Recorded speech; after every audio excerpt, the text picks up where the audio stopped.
Kerry. I understand the next witness is Professor Fong. Some details of his evidence may well be distressing, not only probably to the witness himself, but also to those who are following our proceedings.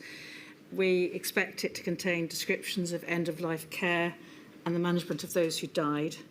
So those in the hearing room who feel they would be too distressed, please leave now. And those who are watching online, if you wish to do so, please pause the live stream. Yes, thank you very much, my lady. May I invite now, please, Professor Fong to be sworn.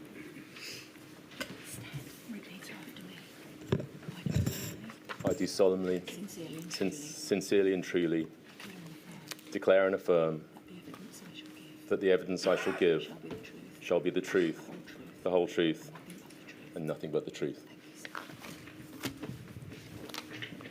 Professor Fong, your full name, please.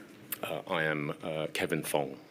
You are a doctor employed by University College London Hospitals NHS Trust as a consultant anaesthetist, is that right? That is correct. And you also work as a helicopter emergency medical service doctor for the Air Ambulance charity in Kent, Surrey and Sussex. That is correct. And I think you have had a dual specialist accreditation in anaesthesia and intensive care medicine, and you've been in practice now for some 26 years. That is correct. All right. During the pandemic, is this right, you were seconded to NHS England's as a national clinical advisor to the Emergency Preparedness, Resilience and Response Corps, EPRR, as we've been referring to it. And it's about that I'd like to ask you some questions. I think also, though, as well as working in the EPRR capacity, you took on clinical roles, including clinical shifts at UCLH, and indeed in critical care transfers from one hospital to another throughout the southeast of England. Was that by road and air? By road and air, yes.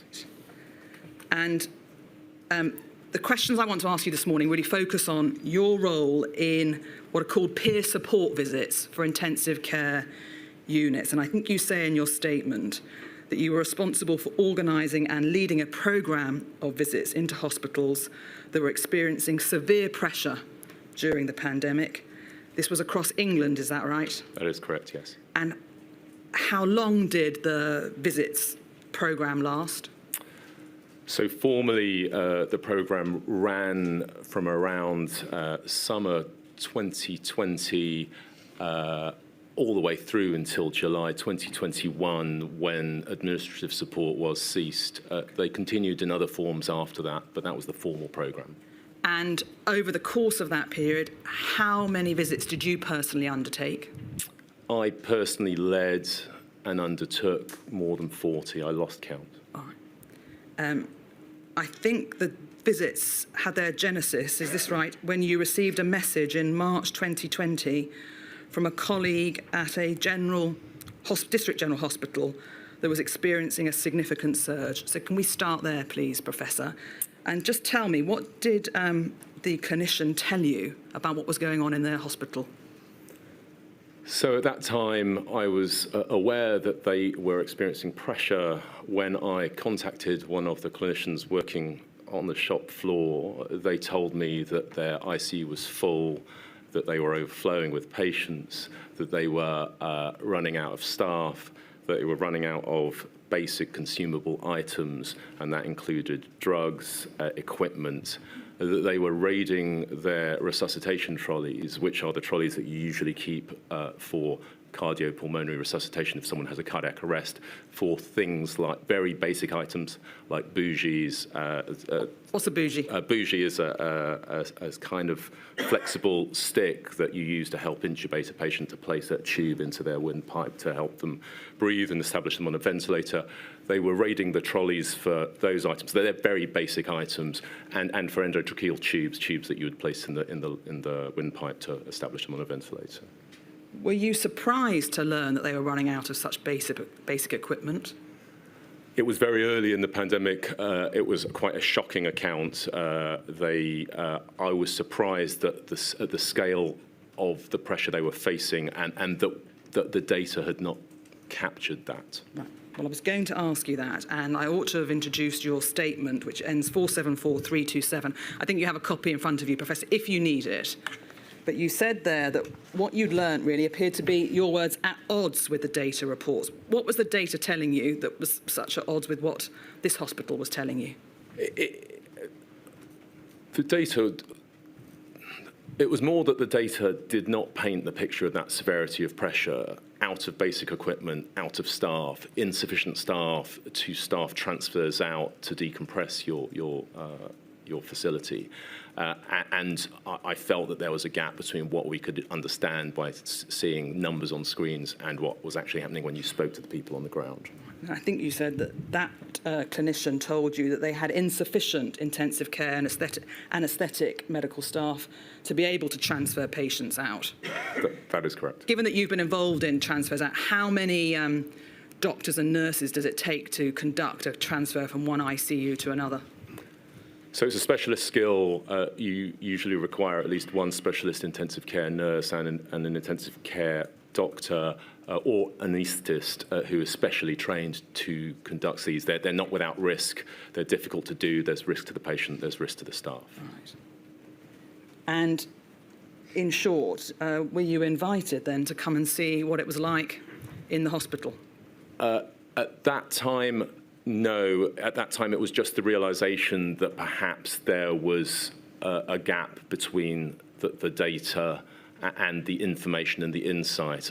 Data isn't information, information isn't insight. And given that so much of this depended upon understanding how much capacity there was in the system, I identified that as a problem. Can I ask you about your first visit, please? And I think you deal with this starting at your paragraph 15 in your statement. And I think you talk there about visiting one of what you describe as the UK's hardest hit hospitals for ICU COVID admissions relative to baseline critical care capacity. Can you just put that into layman's speak for us? Yes.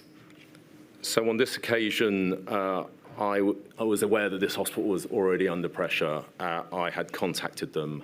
And I said, please tell me what's going on. And in the end, the clinical lead, who I knew personally, said, it's much easier if you come and see it. When I talk about baseline capacity, that's the number of beds that unit would have had pre-COVID. And that's important because it determines the number of staff available to run that bed. An ICU bed is not a piece of furniture. It requires a specialist staff around it of many people. And so this was an informal visit as a result of the offer, effectively, from the clinician that you knew. Is that correct? It was. It occurred to me that it might be useful to be able to see that for myself. And so I did indeed, I think, one Sunday afternoon visit that unit. And you say this was a hospital where a catchment area featured pockets of significant social deprivation, as well as Black, Asian and minority ethnic communities who we know were at increased risk of severe COVID if infected. So could you tell us, please, what you saw on that first visit? Yeah, it was very memorable. I was greeted at the entrance by one of the intensive care registrars. I asked him immediately what things had been like. He replied, I'll never forget, he replied, it's been like a terrorist attack every day since this started, and we don't know when the attacks are going to stop. And I remember thinking that's, for them, that wasn't a hyperbolic statement. They'd admitted an average of 8 intensive care patients per day during the whole of that period. We went into the hospital. Their oxygen panel alarms, so the panels that show you the state of their oxygen supply, were alarming constantly. They led me down to an ad hoc intensive care areas. Their intensive care areas were already full, so their baseline was already full, and they'd spilt out into their operating theatres. This is, I think, April 2020. That is correct. Can you give us an idea of what's the noise like in an ICU when the oxygen is under stress? There are obviously other pieces of equipment. I just want to try and get a sense of what it was actually like. So it's difficult to remember precisely what I was hearing. Intensive care units are noisy at the best of times, but they led me through this I guess, this plastic airlock that they'd assembled with a zip and you know, between the clean areas and the COVID areas. The operating theatres recovery was just like nothing I'd ever seen. An intensive care bed is supposed to have about 20 to 25 square metres. It's the size of a very large living room. Pick something in our hearing centre. Give us an idea. It would probably be from here to that desk, to Milady's desk, and about that width. That's about 5 metres by 5 metres, should be what it should be. The beds were stacked in here so tightly that I had to squeeze between them. The patients were close enough that they would have been able to hold hands. The equipment was wedged between them. This looked like a unit that was in real trouble. It had already taken on its full intensive care unit capacity. It was in the ad hoc areas. It was in its theatres recovery, and the nurses were nursing at a ratio of as low as 1 to 6, actually, at that time. 1 specialist intensive care nurse to 6 intubated, ventilated patients. Can you help us? How long did you spend at this hospital, and then we'll widen it to the other visits that you conducted? How long were you there for? So this was an afternoon's visit where I had a look around at all of the different areas, and I think this, I talked to the staff on the shop floor, many of whom were already in tears, and I realised at this point that perhaps it would be better if we were able to do this ourselves and see these areas to understand what they were going through. What were the nurses telling you? They were telling us that they couldn't operate at this level. They were these diluted ratios with 1 specialist ICU nurse covering 4 or 6 patients at a time.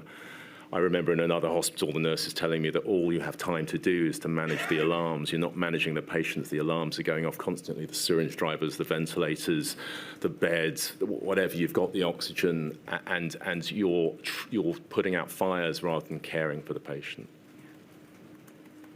When you came away from that visit, what did you resolve or decide to do? I think it's reinforced my sense that there was a gap between what the data could tell us and what we could understand by talking to people or actually being there. I think the data were important and necessary, but they weren't sufficient alone to give us a good picture of what the state of compensation or decompensation of these units was. And so after that, I felt that we had to have mechanisms that would better inform us, to give us the information, to give us the insight. And I think you say in your statement that acute hospitals have to complete a return on a daily basis with their data. And you say that's an onerous task. And you make this observation that the quality and completeness of the data return reduced when the unit was under severe operational stress, and what presumably, therefore, you had the best data from those hospitals that weren't under that degree of pressure. That's correct. The data collection forms at first were incredibly onerous, so much so that the nursing staff who were already pressured were coming in their spare time to complete them and return them. And it was clear, we plotted the data, it was clear that those units under the most stress provided the poorest data returns, and indeed until the point that they became so operationally stressed that they provided no returns at all. So those that you wanted to know the most about were least likely to return in the first wave. Can we be clear, the data return, is that a requirement placed on them by NHSE? We've also heard about ICNARC data, and I just want to be clear about who requires this data to be provided. So those data sets are separate, but there was a requirement centrally from NHS England or the regions, in addition to the ICNARC data, which is routinely collected for, I think, all the units now. Okay, all right.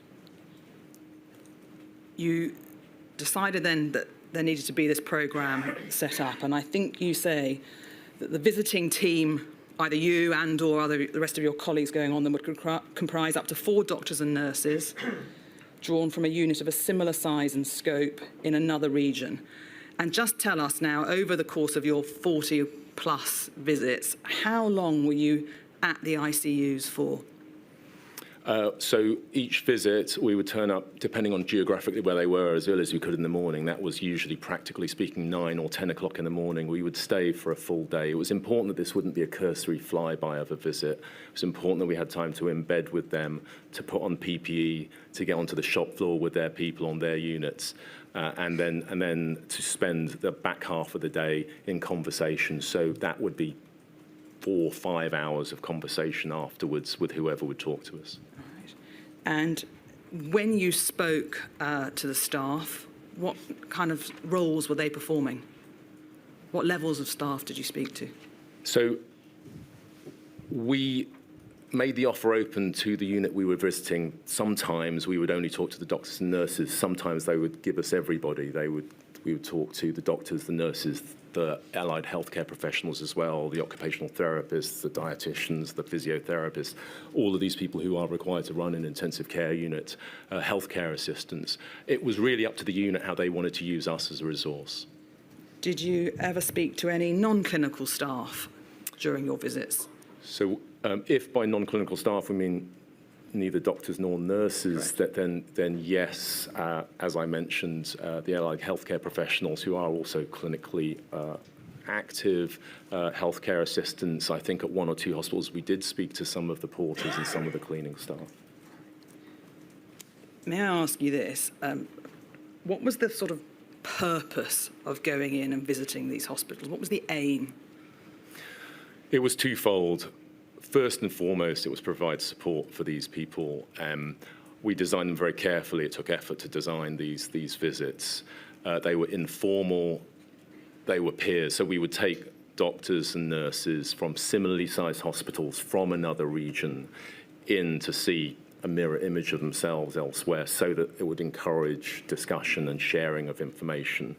So the first and foremost role was to provide support for these people, for that allow them to spend some time reflecting and with us and learning, you know, if there are different ways to do things.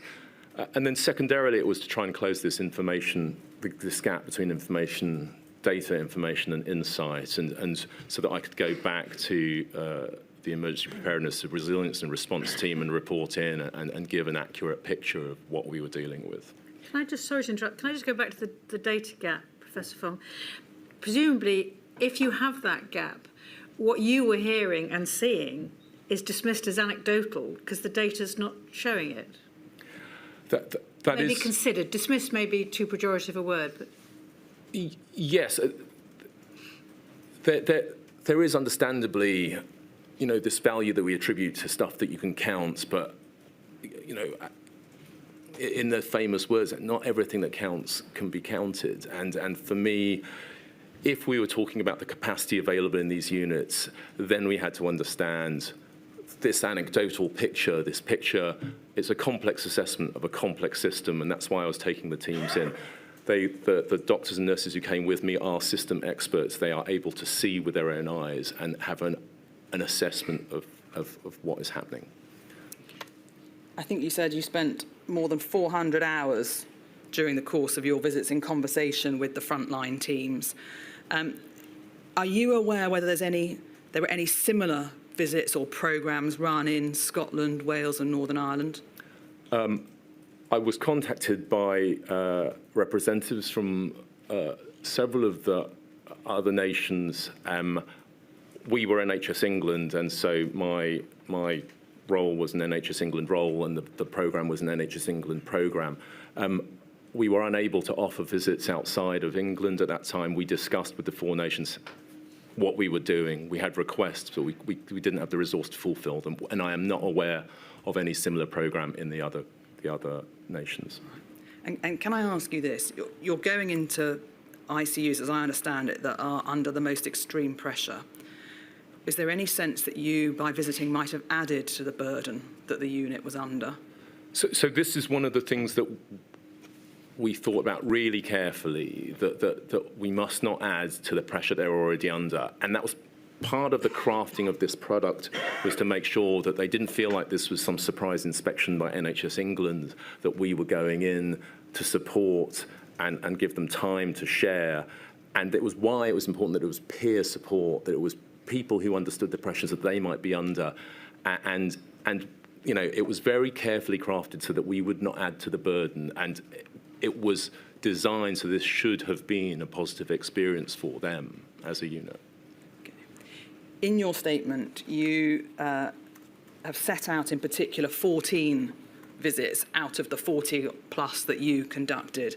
I'm not going to ask about all of them, but I would like to ask a little detail about some of them, ideally across the waves, if I can put it like that. And can I start, please, with what you experienced and saw when you went to Hospital 2, which was December 2020. I think you said there that it was a large teaching hospital, had 32 critical care beds, normally run at a capacity of 30. And you went there, I think, that autumn. Is that right? That is correct. And how many beds were they running during the first wave that they told you? So this was a large teaching hospital that usually ran at 30 beds. At the peak of the first wave, they'd got to 55. So those numbers don't mean very much, do they? But what it means is that the resources they would have to run 30 beds were stretched to nearly 200%, nearly twice their capacity. And because it's not about the physical bed space, because it's about the people who are trained to deliver that critical care, that's a massive stretch for them. And they had certainly felt it. I think you said they had declared a critical incident. Just tell us, what does that mean? What's that an indicator of? So by the time of our visit, and part of the reason that we went in with the team, we took in a team before that day, they had recently declared a critical incident, which is to say that they were unable to maintain an acceptable standard of care without resort to extraordinary measures.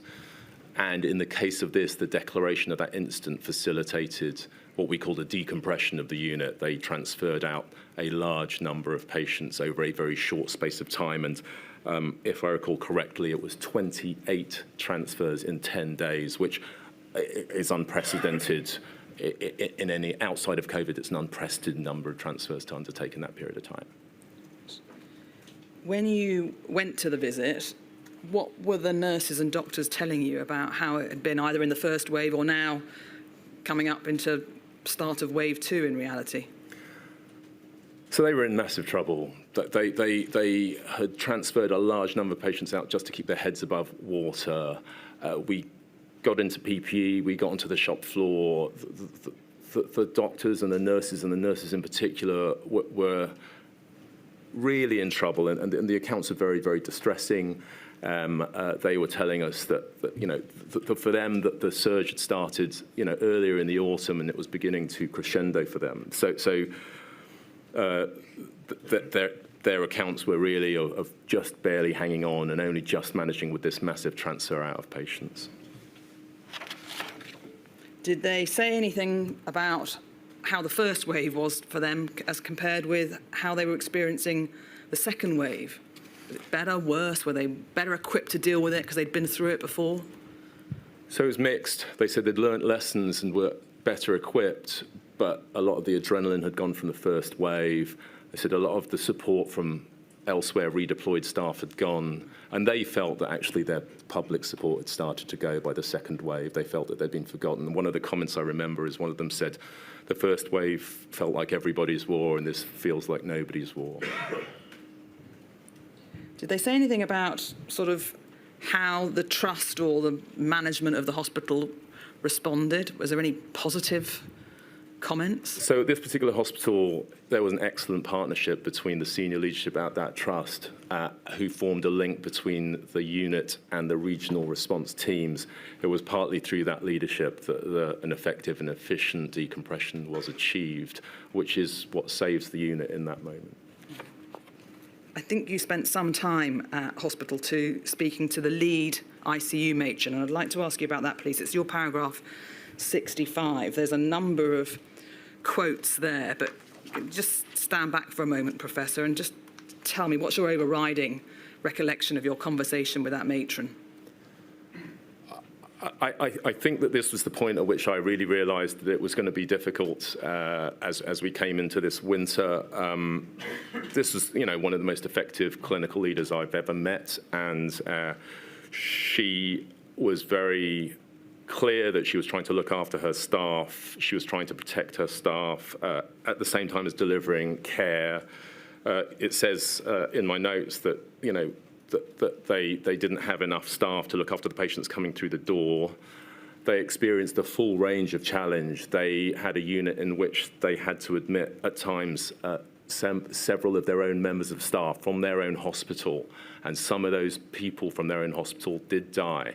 And she told me about how difficult that was to be a unit, to admit your own staff, to look after your own staff in the middle of all of this, and to watch them die. It was devastating. They were not alone. They were not alone in that. I think she told you that they'd run out of physical bed spaces and had to resort to putting 2 patients into 1 bed space. That's correct. And she said there that they'd run out of normal ventilators and pumps and had to sometimes make decisions about which patients could be taken off a ventilator for a period of time, or who could manage a little longer on high-flow oxygen without advanced respiratory support. Does that sometimes happen in normal times? I hesitate to use that phrase. None of that happens outside of COVID. And this is the thing about intensive care, and we were told this often by different hospitals. Intensive care is about the detail. They train you to pay attention to the detail. And for the clinical staff involved, for the whole team, it's about being able to throw the kitchen sink at your patient, the cutlery, the crockery, everything at them, and when that doesn't work, to be there at the end to give a good quality of death, and to be there for their family afterwards. And for these people, they were unable to do that, and the moral injury that followed from that is very clear. That they are trained. They knew the difference between what they should be delivering and what they were delivering, and that was very injurious. Right. I think you said there that the matron told you it was harrowing for the family, but also for the nurse who was unable to provide any comfort to the relative. And that's, we can sometimes lose sight of that in the desire to treat the patient, but the role that is played at the end of life by ICU staff is obviously important as well. Help me about what the matron said about the scale of death that they had observed in that unit. Yeah, and this is one of those things that is really very difficult to capture in figures. The scale of death experienced by the intensive care teams during COVID was unlike anything they had ever seen before. They're no strangers to death. They are the intensive care unit. They look after some of the sickest patients in the hospital. But the scale of death was truly, truly astounding. I went into this and other hospitals where they said it would be routine to see 3 to 5 deaths a day. I worked on a shift where we had 6 deaths in a single shift. Another hospital told us that they had 10 deaths in the shift, 2 of whom were their own staff. We had nurses talking about patients raining from the sky, where the nurses said that one of the nurses told me that they just got tired of putting people in body bags. Another hospital where they said that sometimes they were so overwhelmed that they were putting patients in body bags, lifting them from the bed, putting them on the floor, putting another patient in that bed straight away because there wasn't time. We went to another unit where things got so bad, they were so short of resource that they ran out of body bags, and they were instead issued with 9-foot clear plastic sacks and cable ties. And those nurses talk about being really traumatized by that because they had recurring nightmares about feeling like they were just throwing bodies away. These people are used to seeing death, but not on that scale and not like that. And whatever the figures show you, the experience for them was indescribable. And when we talk about capacity in healthcare systems, the toll on those teams from that scale, and it really was like nothing else I have ever seen, and certainly not like nothing else those teams had ever seen in their experience. It was incredibly difficult. I can see it's taken its toll on you. You are, I dare say, no stranger to death either in your 26 years of experience. Why is even recounting this now so obviously painful for you, Professor?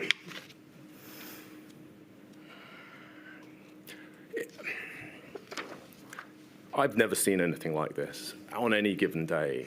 I have served in a clinical role in several major incidents. I was on the scene of the Soho bombing in 1999.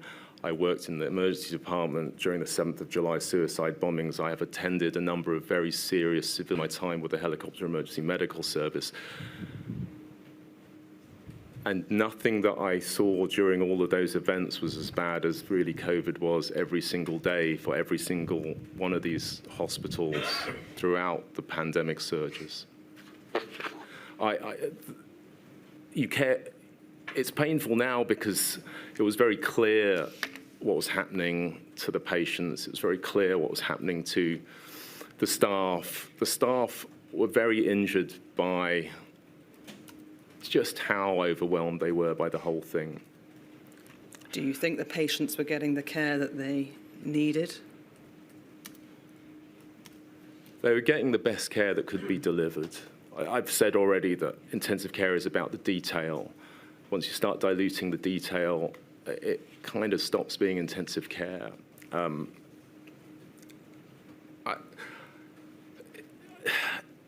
It's really hard to describe this, and this is why I think these visits were important.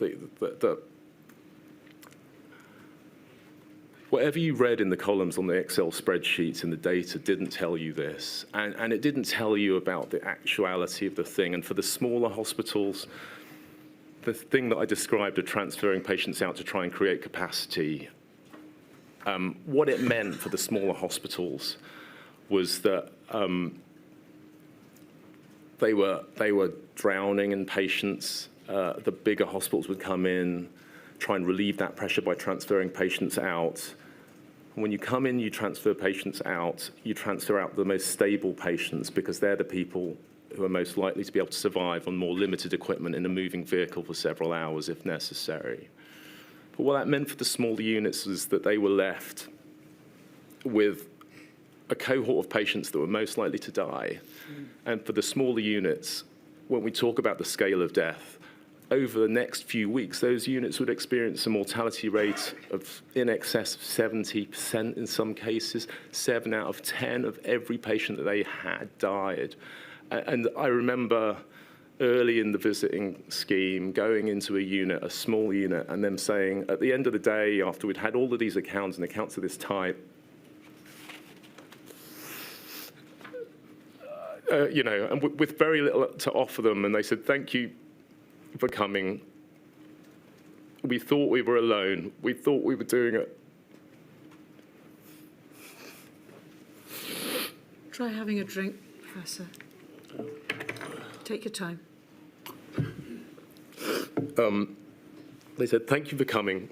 We thought we were alone. We thought we were doing it wrong. And I just thought, how have we left them feeling like this? How has no one told them that this is not their fault, that it is the surge that has come with COVID that has led this to happen? But if you're a unit and you're isolated in that way, how can you know that it's not you? You watch 7 of every 10 patients die. How can you know? And so, those experiences basically affirmed for me the need for the visits and the need to try and get this information up. All right. Can I ask you about a different visit? All right, but still in late December 2020, and what you have described in your statement as Hospital 9, you said there that had a baseline capacity of 17 beds. It had 88 whole-time equivalent nurses, and I think you were there in late December of 2020. And is this right, that they had transferred out 70 critically ill patients in the first wave and 110 in the second wave? Tell us, please, about the visit that you conducted at that hospital. So that is correct. So that scale of transfers out tells you the constant pressure that this hospital's at. This is exactly one of the hospitals that I described that is a smaller hospital that is in need of constant decompression to just keep its head above water. it was a medium-sized unit. On this occasion, I'd been tasked to go there by the sector lead to actually have an urgent review of what this hospital needed. It was calling out for help. I'll never forget it. I got a phone call. I got asked how long it would take me to get to this hospital. And I said, well, when do you want me to go? And they said, if you get in your car now and drive, how long will it be? So I understood it was urgent. I got there. I got onto the unit. It was a scene from hell. The chief exec, the chief operating officer, chief medical officer, nursing officer, they were all on the shop floor, all trying to do it, but this was a hospital in massive, massive trouble. We went to an intensive care unit first. The intensive care unit was nursing at 1-to-4 ratio, 1 specialist ICU nurse to 4 intubated patients in the open area. In the side rooms, which have limited capacity, at 1-to-2. There were so few staff that some of the nurses had chosen to either use the patient commodes in the side rooms, and some of the nurses had chosen to wear adult diapers because there was literally no one to give them a toilet break and take over their nursing duties. That was the intensive care unit. The intensive care unit was full. Their overflow areas were full. Their non-invasive ventilation unit, their respiratory unit was full. This was a hospital bursting at the seams. I then toured the hospital with the intensive care staff grade, a doctor who then looked after the unit and the rest of the hospital. I'll never forget being in the stairwell with him, and he's out of breath on the stairs because he himself has had COVID in the first wave and now is suffering the consequences of long COVID, but he's still there. The referrals are coming up from the floor. The referrals are the calls. Is that from emergencies or from the wards or the emergency department asking for help? That's what happens in routine intensive care. They say, this patient is too sick for us. Can you take them to intensive care? There were 6 of those referrals from the wards. There's no place to put them in the intensive care unit. We went into the emergency department. I looked through the resuscitation bays with this intensive care staff grade. Of the 5 patients there were 3 patients who also need intubating. So you've got 9 more patients who need intensive care urgently. There's no one there to intubate them. There's no one there to look after them. When we got to the emergency department, we were told that a patient had died in an ambulance waiting to get into the hospital the night before. The same thing had happened that morning. The oxygen alarms are going off. The chief operating officer is trying to troubleshoot that with the estates manager. It is genuinely the closest I've ever seen a hospital to a state of collapse in my entire career. and I think you decided to effect what's called a rapid decompression of that unit, and did that result in 17 critically ill patients being transferred out that night? That is correct. We called it back to the sector lead. I reported it up to the national EPRR team. That's what we did. We would come up with a plan for immediate support, and the only option here was to effect a rapid decompression. To put it into perspective, in an ordinary winter outside of COVID, throughout the whole of the country, the number of transfers that you might undertake to create capacity through the whole country in 2019 was 68. And that night we sent 17 away from that hospital. And it was all we could do. How were the staff that you spoke to in that unit? They were in total bits. I mean, and they'd been doing this throughout the first wave into the seconds for them, which had started in late autumn and was now moving into winter. They knew that worse was to come. They were still turning up.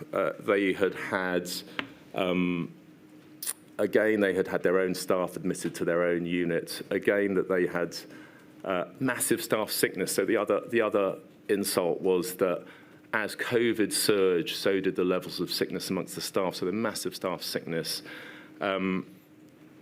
We didn't obviously have time during that visit to talk to them in a reflective way.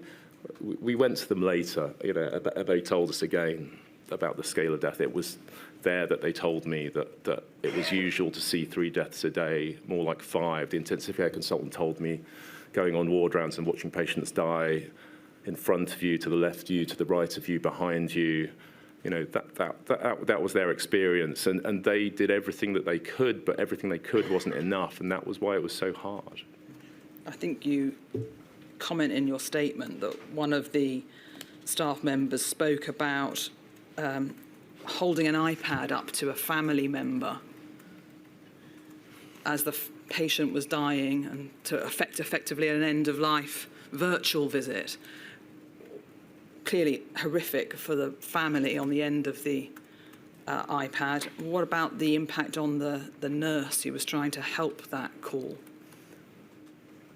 So the care never stops in intensive care. There's always something you can do. And even at the end, when there is nothing more that you can offer therapeutically, your last duty to your patient is to ensure a good quality of death and to support the family through what follows. And that is usually about a relationship that you've built up with the family over a long period of time. But because of the remoteness of all of this, you hadn't established that rapport. And many of the patients' families understandably wanted to be present virtually at the end when visiting was difficult or wasn't allowed. And every single unit we went to, the nurses talked about the difficulty of that for them.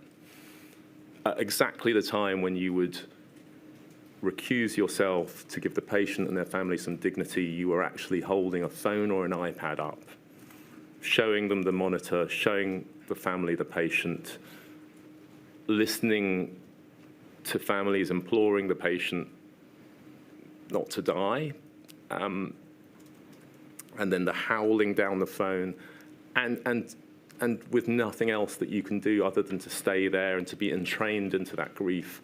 And I think they found that, I know that they found that. There wasn't a single nurse I spoke to who didn't talk about how traumatic that was. I think after that visit, you went in very early January to what you describe as Hospital 10. And that was a large teaching hospital. Is that right, Professor? That is correct. Page 21, yeah. Your statement. And a slightly different but allied topic. I think there you spoke to an anaesthetic consultant who told you about what he had experienced on a night shift. Can I ask you about that, please? It's your paragraph 117. What did that consultant tell you? So this was the experience of the large teaching hospitals, and they had the other end of it to the small hospitals. They were receiving patients, this constant infall of patients who had transferred from other hospitals in trouble, so they experienced surge in that regard. And they were capable and well-staffed and well-led, but their units were full, their overflow, they'd created another 2 overflow units within that building. They were ventilating people in their operating theatre departments. They had, in the first wave, been intubating and ventilating people in their operating theatres. And they too were in massive trouble. No one had it easy.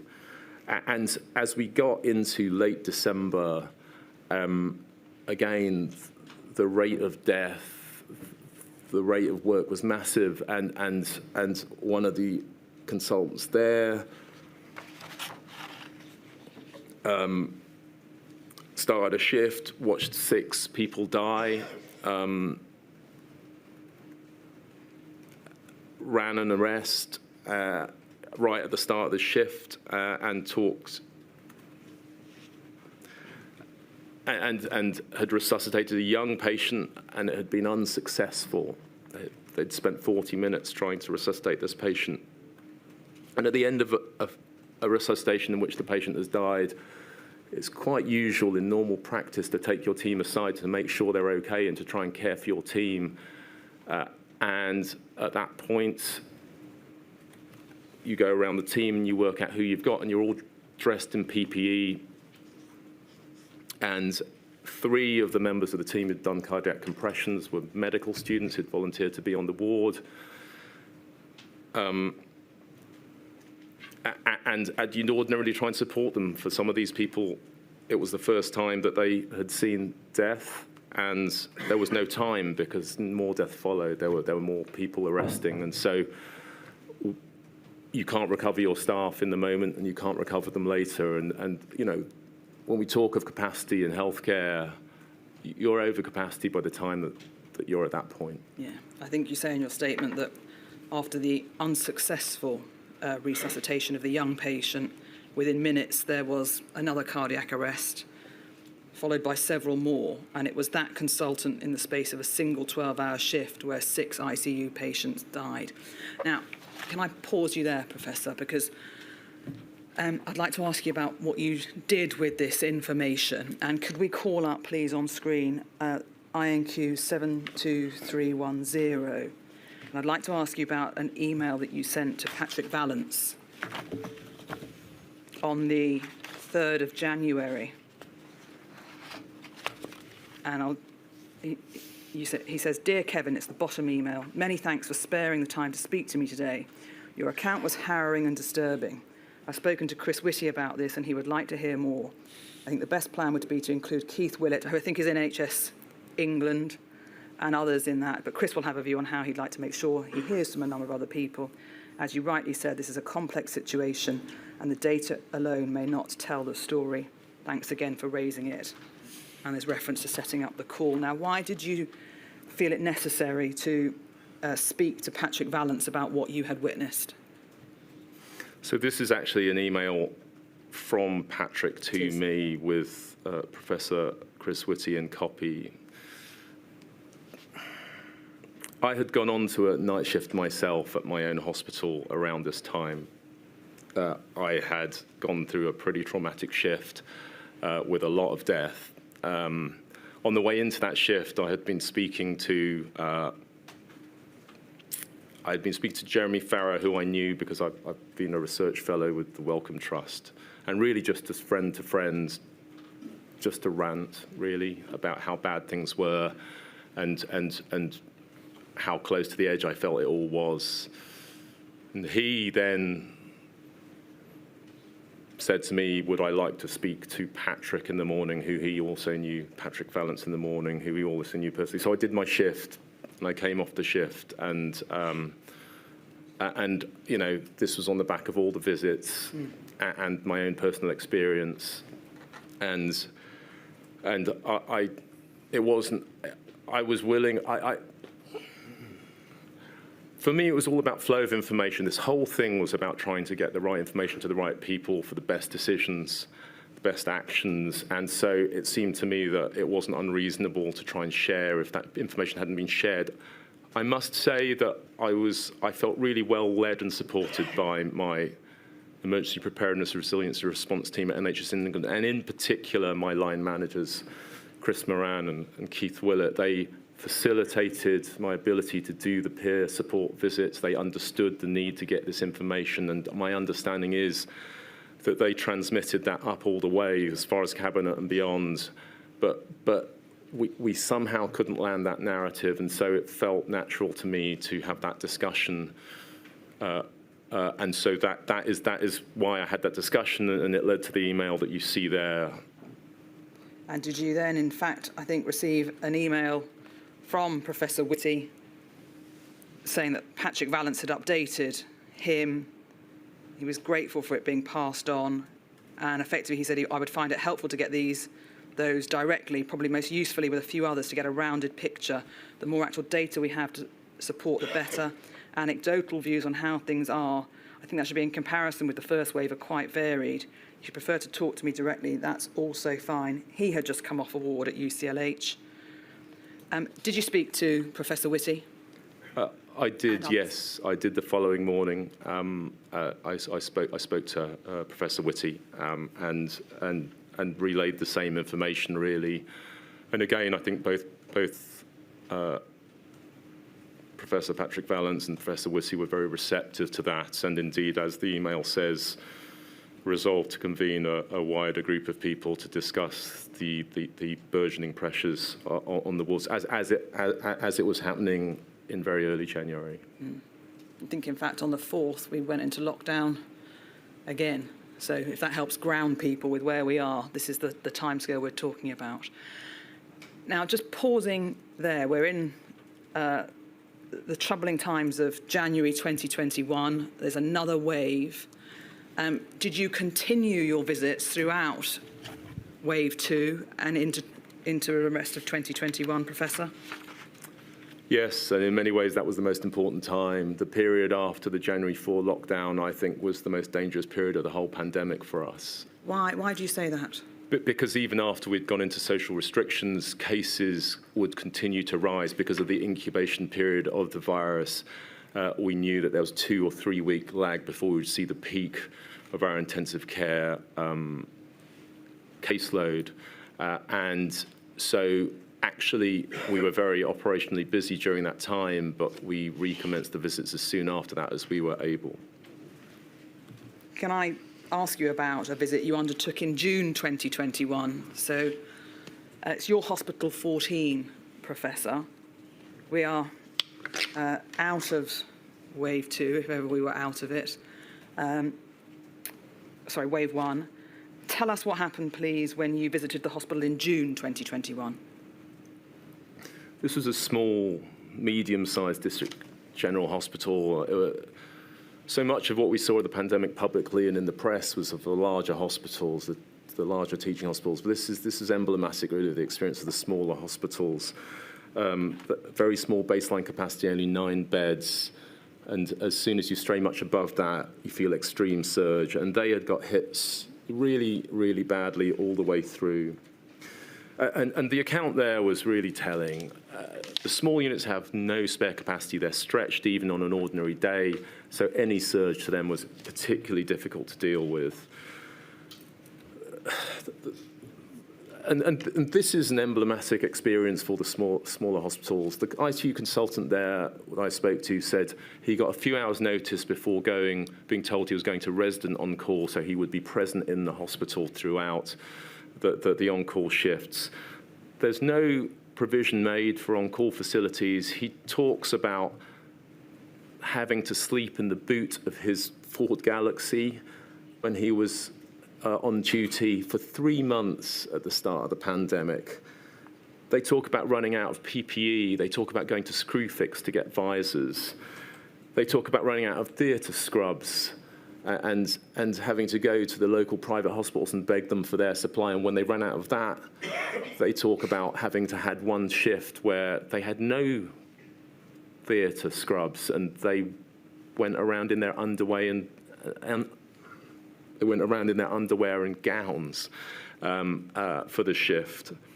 Can I pause you there? Did they give an indication of the pressures with PPE, which wave that was occurring in? So that was in the first wave, and the first wave was where most of the equipment shortages occurred.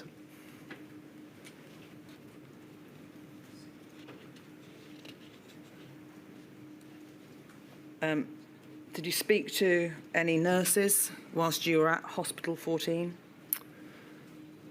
Yeah. What did they tell you?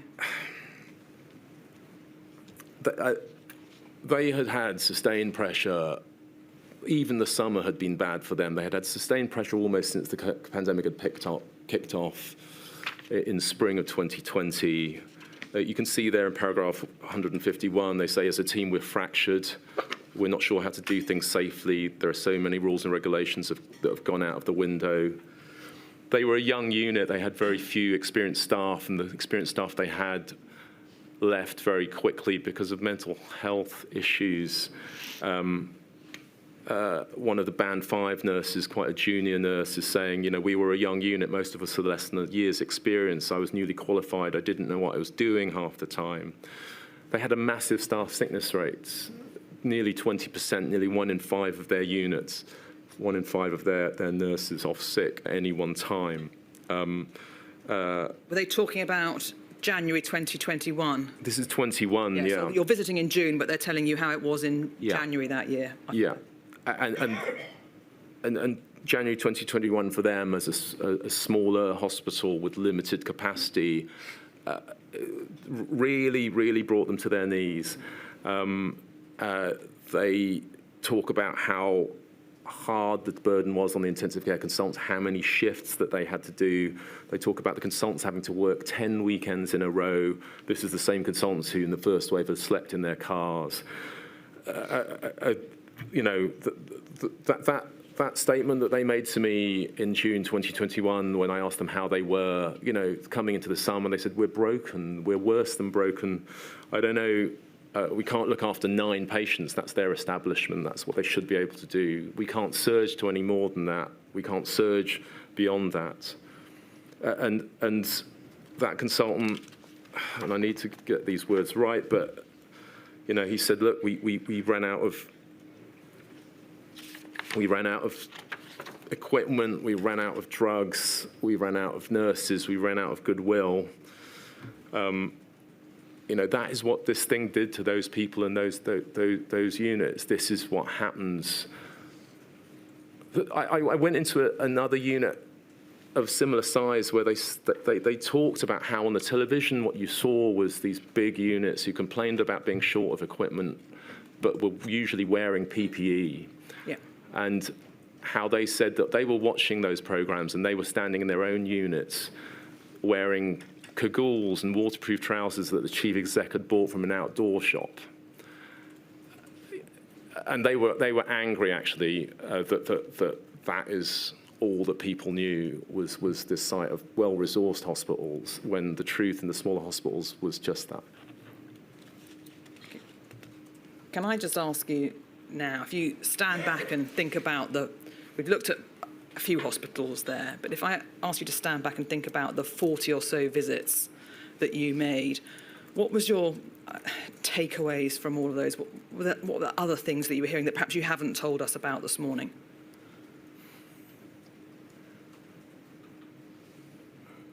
We had a substantial program by the end. We had a secretariat of about 6 people who supported the visits administratively. I had about 40, maybe 30 or 40 people who staffed up these visits, to whom I'm extremely grateful to. We all had the same conclusions. The first was, we were always surprised at just how supported the staff felt by this. The sense that they weren't alone, the sense that they weren't getting it wrong, that it wasn't their fault. And that other people elsewhere in the country were experiencing similar or the same. The ability just to talk with people who were going through the same thing was incredibly supportive. Many of them said it was the first time they realized that they weren't on their own. It absolutely confirmed my belief that the data, the information are important, but the insight is gained by going and seeing these people and having a group of people who know what they're looking at that system and understanding what it is. It is easy for us to think that we knew what was going on, and this isn't just a problem with the NHS. Any large organisation suffers this problem. Any multi-layered organisation suffers this problem of what you can measure most easily that's seen at the top between what is actually happening at the front line. And I think that it was easy to convince ourselves that we knew what was happening. But you don't know.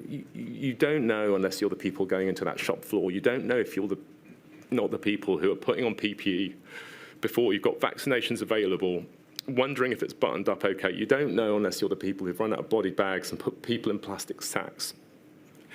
You don't know if you're not the people who've held onto iPads while relatives are screaming down the phone. You don't know if you haven't sat in transfer vehicles next to a patient who's dying of COVID, wondering if your PPE is buttoned up well enough that you might not do the same. It is impossible to know.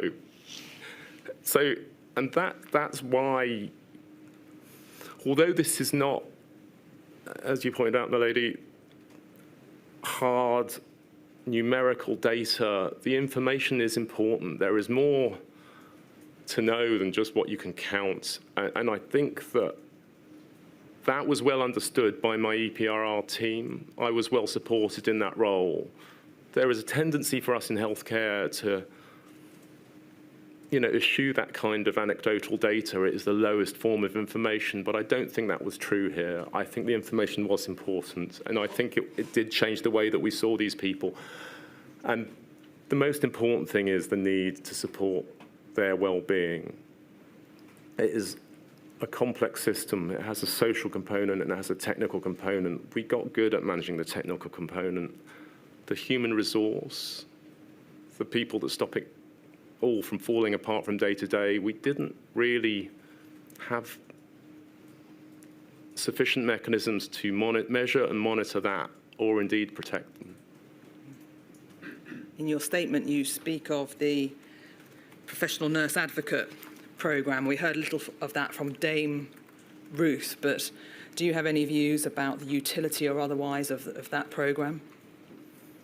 So the professional nurse advocate programme, which at least I'm told by Emma Wadey, who was the Director of Mental Health Nursing at the time, and Dame Ruth May herself, the data, the information, the insight that we gathered through the visits and through wellbeing surveys informed their decision to support and develop that programme. That programme was there as an acknowledgement that there needed to be support and recovery. It, for the first time, provided nurses with a role whereby they faced their own staff and they cared for their own staff, and you know, that was such an important thing. And actually, as the visits progressed and the professional nurse advocate programme developed, everyone told us how important that programme was, to have one of your own team able to look after you. And so, you know, I was very, Dame Ruth May was very responsive to these data from early on, you know, from the summer of 2020. I think she referred to in her own evidence that it helped convince her that we should try and draw a hard limit of no lower than 1 intensive care nurse to 2 ventilated patients in coming waves. So you know, I was happy to hear that. I was happy to hear that there was some consequence from the work. I think we've probably gleaned your lessons learned, Professor, but what about some recommendations for how not to end up in this position in the event of a future pandemic? Is there anything that you can recommend to Her Ladyship to try and ameliorate the stresses on the staff in those ICU units? So much of this pandemic was about the concept of capacity and the capacity of the healthcare system. So much hinged upon that. But healthcare, capacity in healthcare systems is a complex feature of a complex systems. It requires a complex assessment. There is, as I've mentioned, in the system, a human element and a technical element. And we get good at managing technical elements. But the social element that we depend upon to close the gap between reality and expectation in a system that every single day wants to tear itself apart, and during COVID much more so, we do not pay enough attention to. So in terms of the way forward, for me, at least through this, I think there are 4 things. I think those peer support visits were important. I felt well supported and facilitated to develop them by a team in emergency preparedness and response who understood the need for them, and I'm grateful for that. I was very well led there and very well supported. I think that mechanism is an important mechanism both during a COVID and outside of that. The EPRR mechanism? The peer support Thank mechanism. You. Sorry, I misunderstood. Having a mechanism by which you can support colleagues in this way, gather information, to short-circuit the flow of information from the front line all the way up to the top. You need to have a mechanism that stops information having to flow through all the filters in between, so that the decisions are made at the top. There's a way of the people up front line to signal their experience without it being diluted. So firstly, for this and future pandemics, the peer support system was important. This ability to go in and visit hospitals was important, I think, and we should preserve and develop it. It's not just a thing that you magic up. It took effort and nuance to do it. It took time to understand how to get these people to have the trust in you to share the things that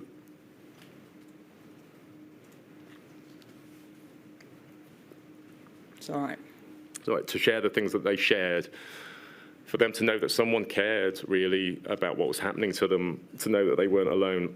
It takes effort to do that. We'll forget that very quickly. You need to preserve those mechanisms, and we need to have them arguably outside of a pandemic, certainly for one in the future. I think that ability to have that context is important. That's my first thing. The second thing is, you know, we talk about learning lessons and preparing for the future. We must, and the knowledge of how to manage a pandemic at operational level, and I'm not talking about the strategic lessons, I'm talking about operational level. The pandemic was managed by the teams in the frontline areas, day in, day out, not just on intensive care, throughout the hospital, throughout the ambulance service, in the community, general practice, in our social care facilities, in our care homes. The know-how of how to stop a system from tearing itself apart when faced with a challenge that should have been insurmountable exists still within those people, and it must be preserved. I'm not sure that we're doing enough to preserve that operational organizational memory, and organizational memory is short. And so the preparations for next time need to start now and need to be properly resourced, need to be captured. And your third? Is about well-being. Again, it is that point about, and I repeat it deliberately because it's so important, but I think so overlooked. We manage the technical aspect of this complex system. We do not look after the social aspect.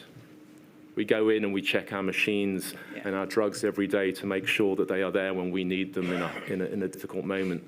No one really does that for our staff. We do not have the right mechanisms to measure and monitor, protect and promote the well-being of the human workforce upon whom everything depends, whether you're in a pandemic or not. Well-being of the workforce should be a central strategic priority for the NHS, whether it's in pandemic or not.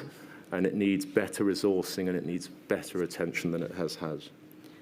And the final thing I'd like to say, just at wider scale, is it was very clear when we were going into hospitals about the disparity in the provision for different areas, the smaller hospitals versus the larger teaching hospitals. If you wanted to find an indicator substance to drop into a general population to see where healthcare was most needed, then COVID was it. And it showed us that the care and the resource wasn't where it needed to be. And we should reflect upon that. This is the biggest national emergency that this country has faced since World War II. Out of the medical needs that arose out of World War II and the Blitz, in part came the recognition of a need to care for the need for us to be able to care for the collective need for us to care as a country. And in part, it was part of the impetus of the establishment of the NHS. It was a lesson that we learned through that awful experience that we needed something more going forwards. We need to learn after COVID those lessons. And perhaps for me, the most salient one is that we do not look after the people who deliver the care. If we do not care for the carers, they cannot care for our patients. Professor, that's all the questions I have. There are just a few more questions from Ms Munro. Can you cope with a few more? And then we'll break and it'll be finished. Thank you, my lady. Ms Munro. Thank you very much. My lady, and I can say to Professor Fong that during the course of his evidence this morning, the vast majority of my questions have either directly or sufficiently been answered. And there are literally just a couple, which I hope I can summarise, Professor Fong, and take it relatively quickly. My name's Alice Munro. Professor, I represent COVID Bereaved Families for Justice UK. And on their behalf, just a few questions, please. Thank you. My first question was about data. You've spoken a lot about that and described how the data did not paint the picture of the severity of what you were seeing on the shop floor, as you've described it, in ICU. Effectively, it's a falsely positive picture was being painted by the data.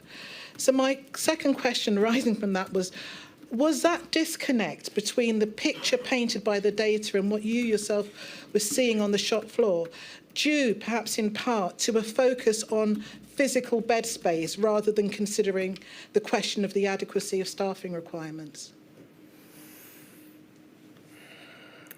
So I think that it is natural in the face of a fast-moving pandemic that initially you focus on the things that you can count most easily.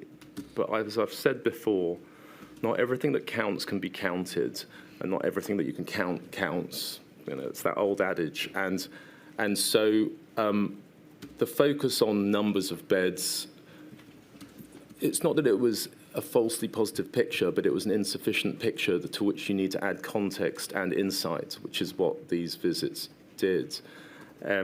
So I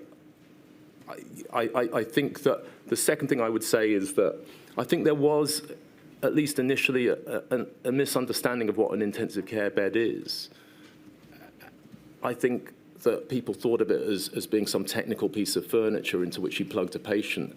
It requires a staff, not just doctors and nurses. It requires physiotherapists, dietitians, occupational therapists, radiographers, radiologists, a whole huge team of people. The bed itself is just a shorthand for that. You know, it is no more use to you than an aeroplane is to an airline without its staff. Thank you. Professor Fong, it's very clear from your evidence that you've given us this morning that blanket statements or opinions such as ICU was not overwhelmed would be oversimplistic and would lack nuance.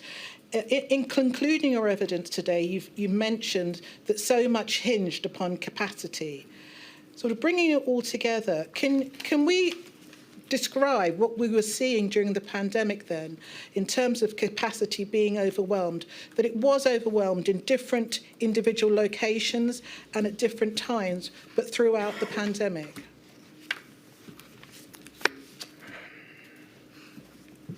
It's difficult, isn't it, to know whether, and the language changed in the national assessments between the risk of a unit being overwhelmed or a country being overwhelmed and the risk of it exceeding its quote-unquote assumed capacity.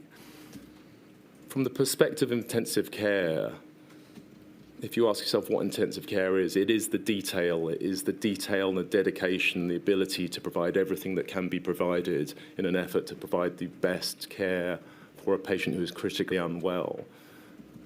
If your definition of overwhelmed is your ability to provide that, then at many times and in many places the units were overwhelmed. You just have to listen to the evidence that was given today to know that these units were beyond their capacity to cope. And the thing is that they did anyway. On paper, they shouldn't have been able to cope with this, and they still turned up. Thank you. And then the second point, Professor Fong, is on diluted staffing ratios. In your witness statement at page 24, paragraph 128, you deal with one of your visits to Hospital 11. It's a general district hospital. And you state that initially you met the lead matron and the clinical lead for ICU and asked them how things had been for them. And the clinical lead told you that they were already at 1 to 3, in some places 1 to 4 nursing ratios. And you then go on in paragraph 29 in very clear and graphic detail to describe what the lead matron told you about the effects that was having on many of her staff, who she described as terrified. That visit was January 2021. Professor Fong, from your observations, your discussions, what you saw and what you heard in practice, is it correct that diluting staff ratios continued into and throughout the second wave of the pandemic? So my understanding is that there was a clear decision between the first wave of the spring of 2020 and subsequent waves that no unit or units would aim to go no lower than 1 specialist ICU nurse to 2 ventilated patients. That was the goal. And I think that was absolutely important at redefining what capacity really meant for these hospitals.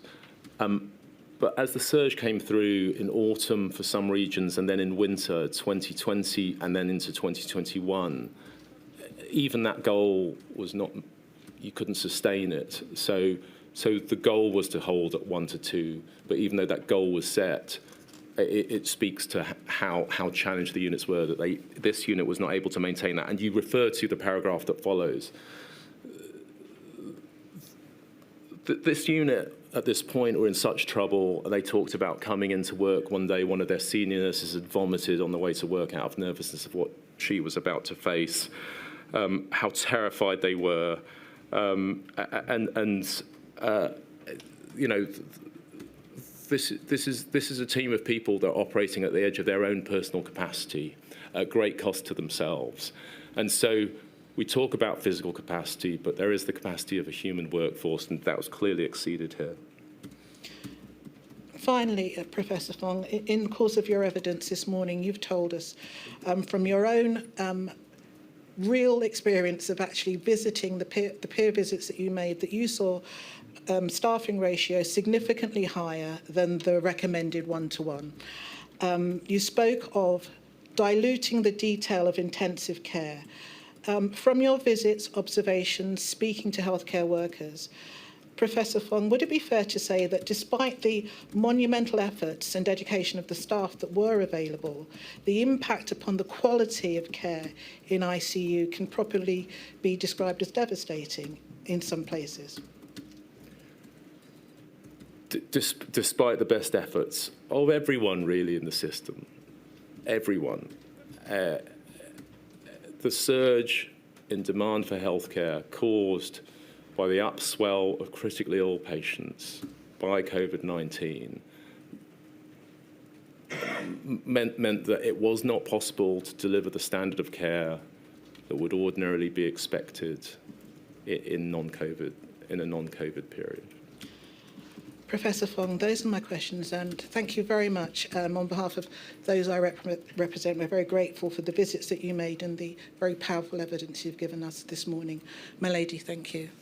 Thank you very much, Ms Munro.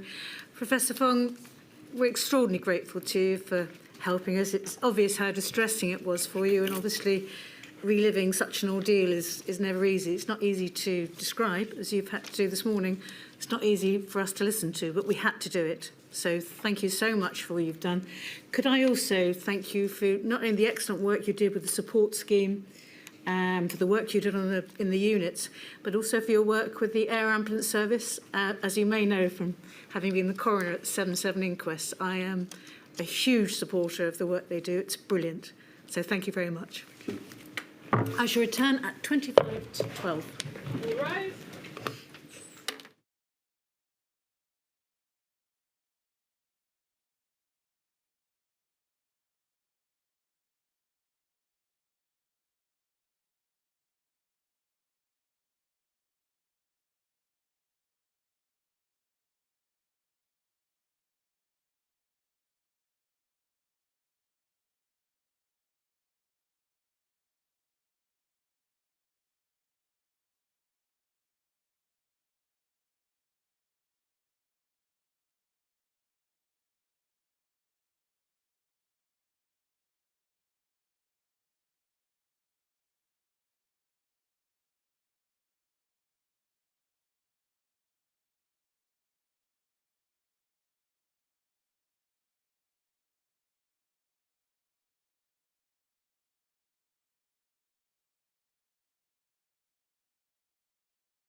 My lady, may I call, please, Professor Sir Chris Whitty.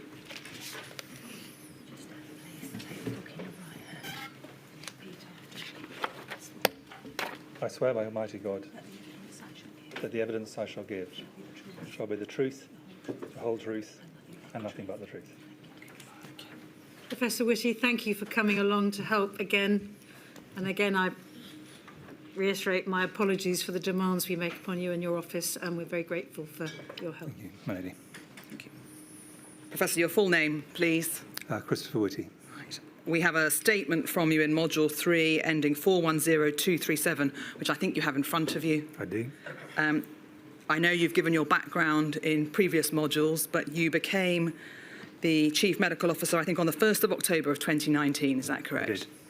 And you are, by background, a consultant physician in infectious diseases and tropical medicine at UCLH. Yes.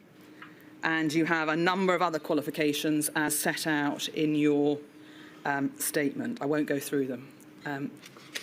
You worked shifts, is this right, throughout the pandemic? I did. I decided at the beginning to stick to my usual rota, and that therefore meant I worked shifts in actually Wuhan, the Alpha wave, and then after the vaccine, and very different environment, the Delta wave and the Omicron wave. So I did see various phases of this. Tell us about Wave 1, please. What was it like working? Was it on COVID wards that you were working? Yes, and in Wave 1, I was towards the tail end of Wave 1 in the middle of the year. So by this stage, a lot of learning had been done already by my colleagues. But I think much of the trauma that was very powerfully laid out by Professor Fong in the last evidence, with which I fully concur, to be clear, was very apparent in many of the colleagues I had. There was a period of recovery. I think what then he describes, and I think this is accurate, I was working, I did 2 weeks over the Christmas New Year period at the end of 2020, and which is in fact very similar to the time he was talking about. And that was an extraordinarily difficult time, even in the relatively privileged environment of a teaching hospital, which is where I work, and I fully agree with his point that actually in less resource, smaller settings, the outcomes were even more difficult.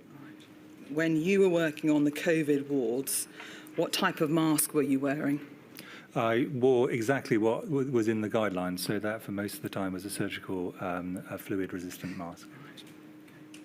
And thinking towards the end of the work during Wave 2, were there any noticeable differences between Wuhan and Wave 2?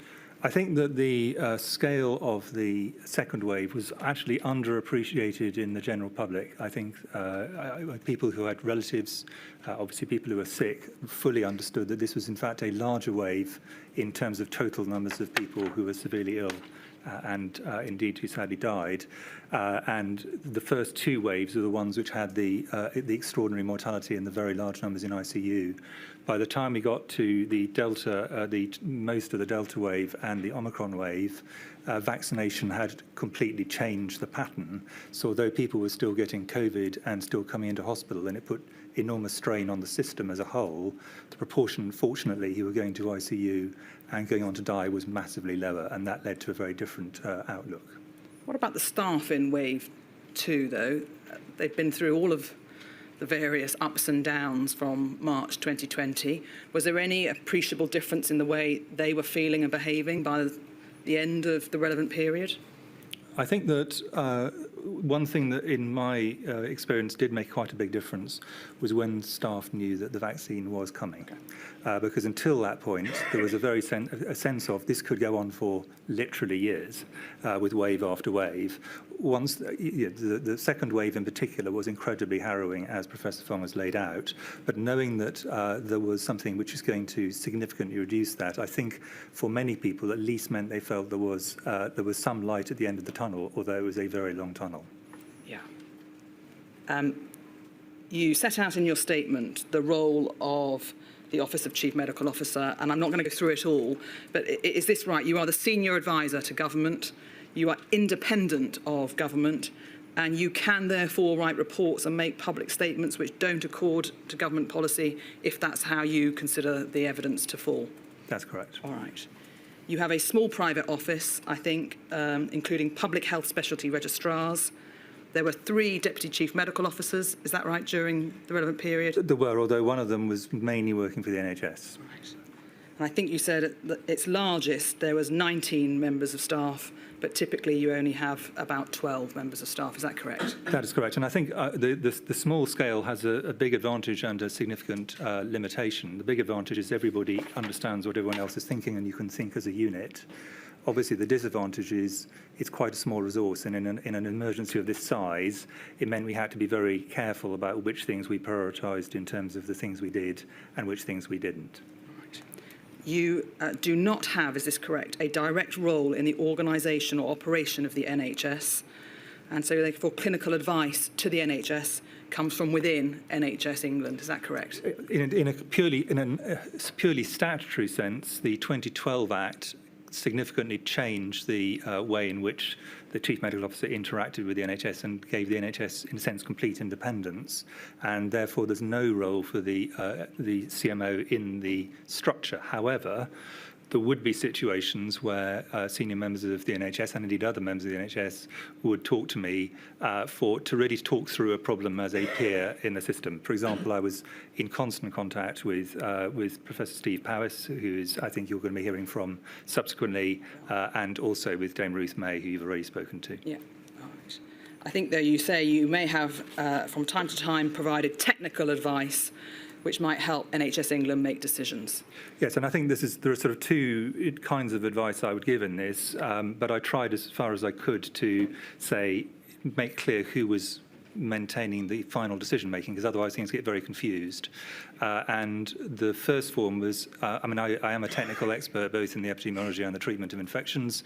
Many of my colleagues were not, so sometimes I was actually giving literally technical advice from my own personal professional background, and sometimes it was as a senior member of the collective leadership of the medical profession and healthcare more widely. So those are the 2 kind of environments. Well, I just wanted to be clear about the remit of your role as CMO.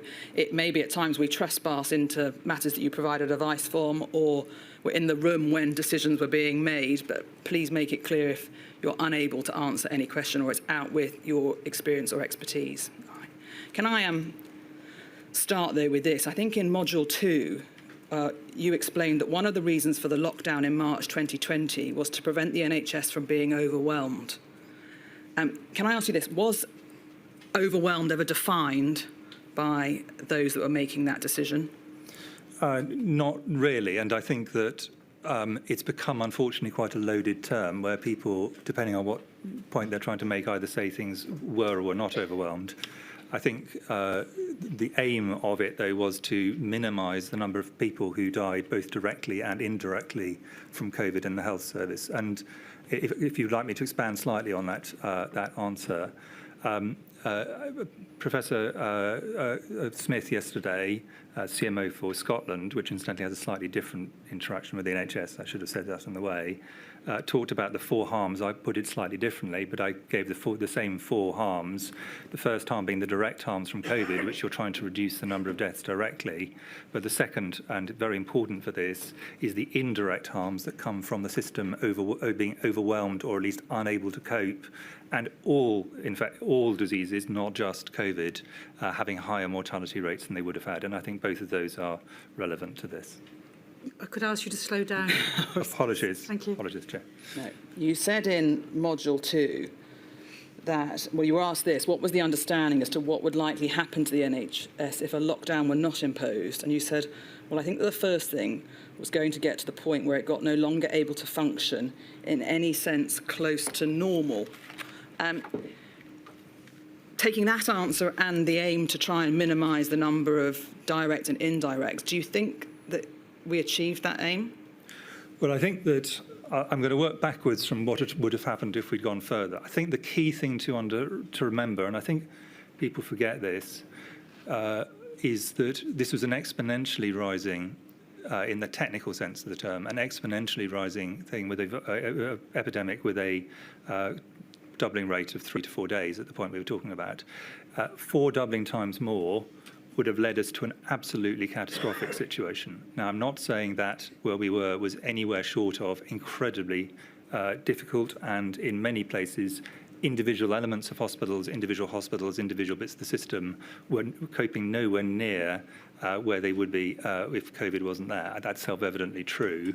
But if we had not had the lockdown, the expectation is that would have got a lot worse. I don't mean just trivial worse, but really quite substantially worse. Do you think that the NHS was able to function?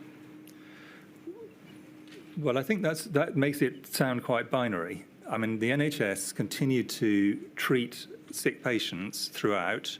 It continued to treat people who did not have COVID throughout. In fact, I think at all times, actually, there were more people in hospital who did not have COVID than had COVID. I think certainly for the great majority. I'm sure there were places where that was not true, wasn't true in many ICUs, as we heard this morning, but more generally. So, there was still a functioning health service. It was clearly functioning at well below the capacity that it would have normally.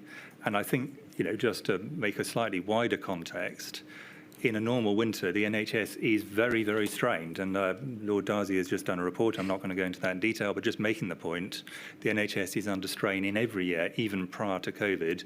This was a very major, this is the largest, as you know, medical emergency since the Second World War in a high-income country. And this made the system really not work anywhere near as effectively as it would if COVID had not been there. But that's self-evidently true. Yeah. If that were not the case, it would be extraordinary. I ask you because I think you heard from Professor Fong just a moment ago. I think you've seen the report from the intensive care experts that the module has prepared. I think you've also seen the research that the inquiry commissioned in relation to escalation of care. And I just want to ask you about how your answers tally with some of the things that we've actually heard over the last nearly 3 weeks. Could we have up on screen, please, INQ 499523? And I'm not going to take you through all of the pages, Professor, but could we go to page 3? And you will appreciate that this cannot be representative across the entirety of the healthcare workforce. But nonetheless, there were 1,683 healthcare professionals who were spoken to, over half of whom reported that some patients could not be escalated to the next level of care due to lack of resources during either wave 1 or wave 2. A&E doctors and paramedics were more likely to have ever been unable to escalate care due to a lack of resources at either wave. And so when you speak of functioning below capacity, we understand now what you mean, but what about the people that couldn't get the care that they would otherwise have got? How does that tally with what you're telling us? Well, I consider they're entirely congruent with one another. And I mean, what you've said what was seen in this report in no way surprised me. In fact, that's the one thing where I probably departed from the evidence of Professor Smith yesterday. Almost everything else I agreed with. In fact, everything else I agreed with. Was this, that he expressed some surprise. I didn't express it. I didn't see any surprise in this. I would caveat this by saying, if you said in the middle of a winter in the NHS pre-COVID had asked these questions, you would not have got a 100% everyone can be escalated to the next level. And I think it is unrealistic, even in those circumstances, to think this would have been the case. Pretty unsurprisingly, for the biggest pandemic in 100 years for this country, the system was unable to escalate things in the way it normally would. I don't think, that doesn't seem to me a surprising statement, and it is entirely in keeping with what I previously said.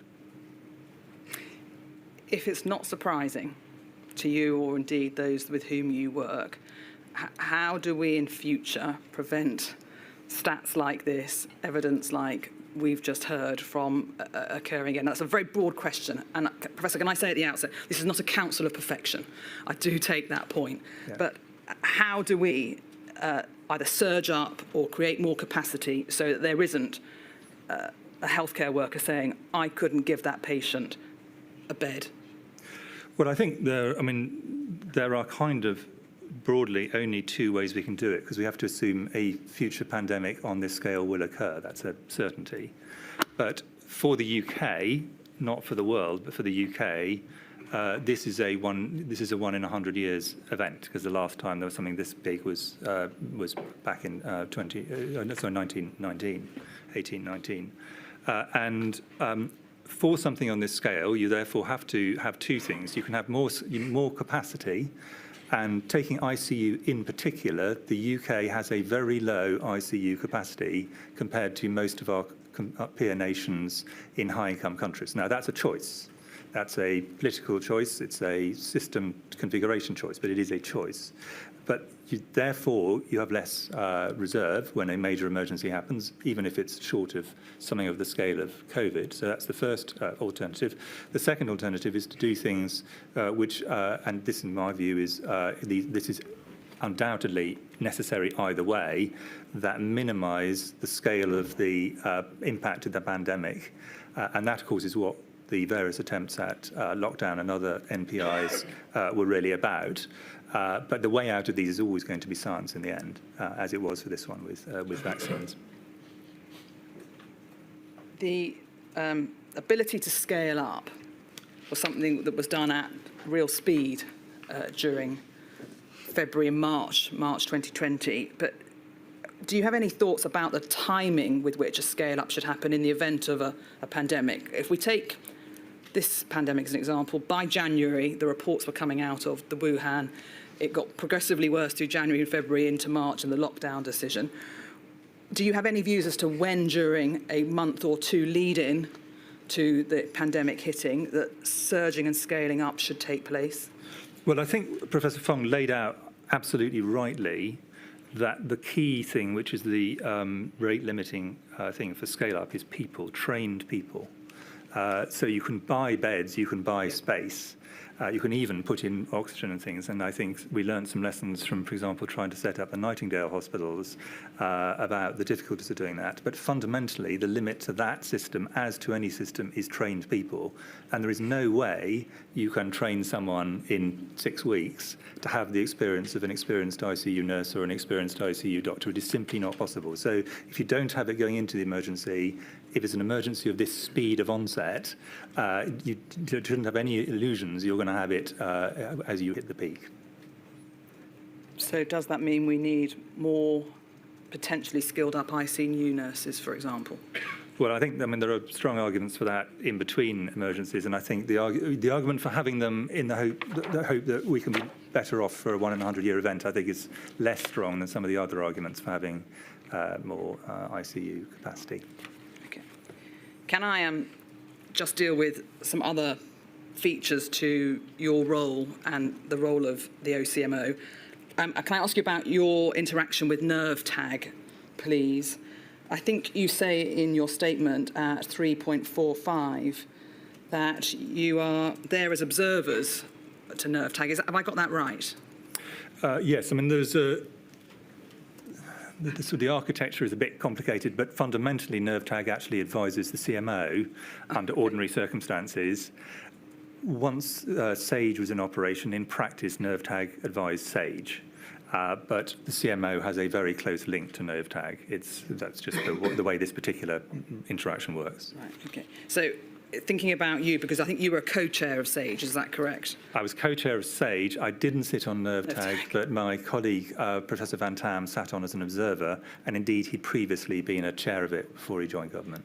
Does that mean that the OCMO observer does not contribute or feed into the decisions made by NervTag? Well, I think that people use observer in different terms. My view is an observer is someone who can certainly, in almost all scientific committees, can pose questions and indeed, if it's their area of expertise, make points. So an observer is not someone who sits passively. There are some kind of environments where an observer, that is exactly what an observer is. But in this environment, I would have expected, in fact, hoped that Professor Van Tam and indeed any other expert advisor would contribute if they had something useful to add. But in formal terms, they're not a formal member and they're not a formal voting member were a vote to occur. Understood. All right. Now, although you weren't on it, I think the first NervTag meeting was the 13th of January of 2020. And I'd just like to look at INQ 223307, please.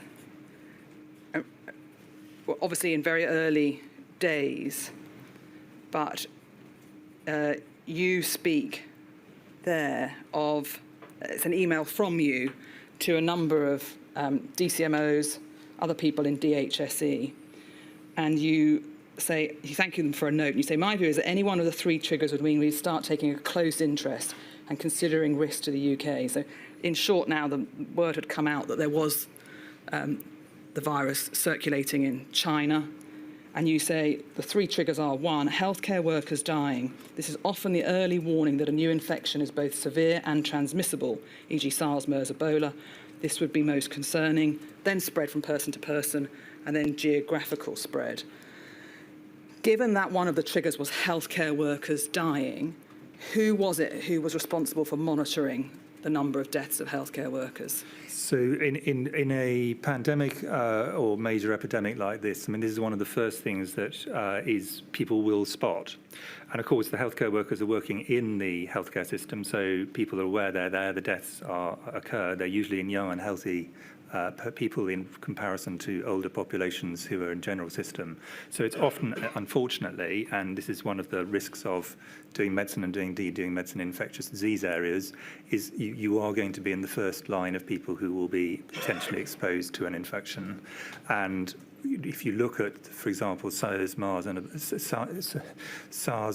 Ebola, in all of those, healthcare workers were massively disproportionately affected in terms of the deaths compared to the general population. Right, but given that it's one of the triggers, who is it that's going to monitor the numbers of healthcare workers dying? Is it DHSE? Is it OCMO? Is it these data would be coming from China to WHO or by indirect routes.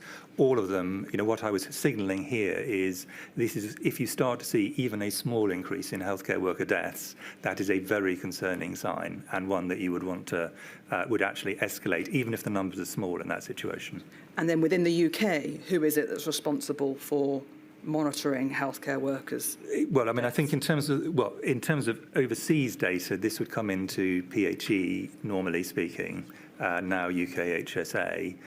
In the current, if it was in the UK, of course, it would be the NHS that would first identify this under normal circumstances. So if I understand you correctly, as at January 2020, you were looking for information coming effectively from China at that stage as to whether there was healthcare workers dying. But do I take it that if we started having healthcare workers dying in the UK, that would be equally an indication of how severe the pandemic could be? That is correct. All right. I mean, remembering this is the 5th of January. This is very, very early in our understanding.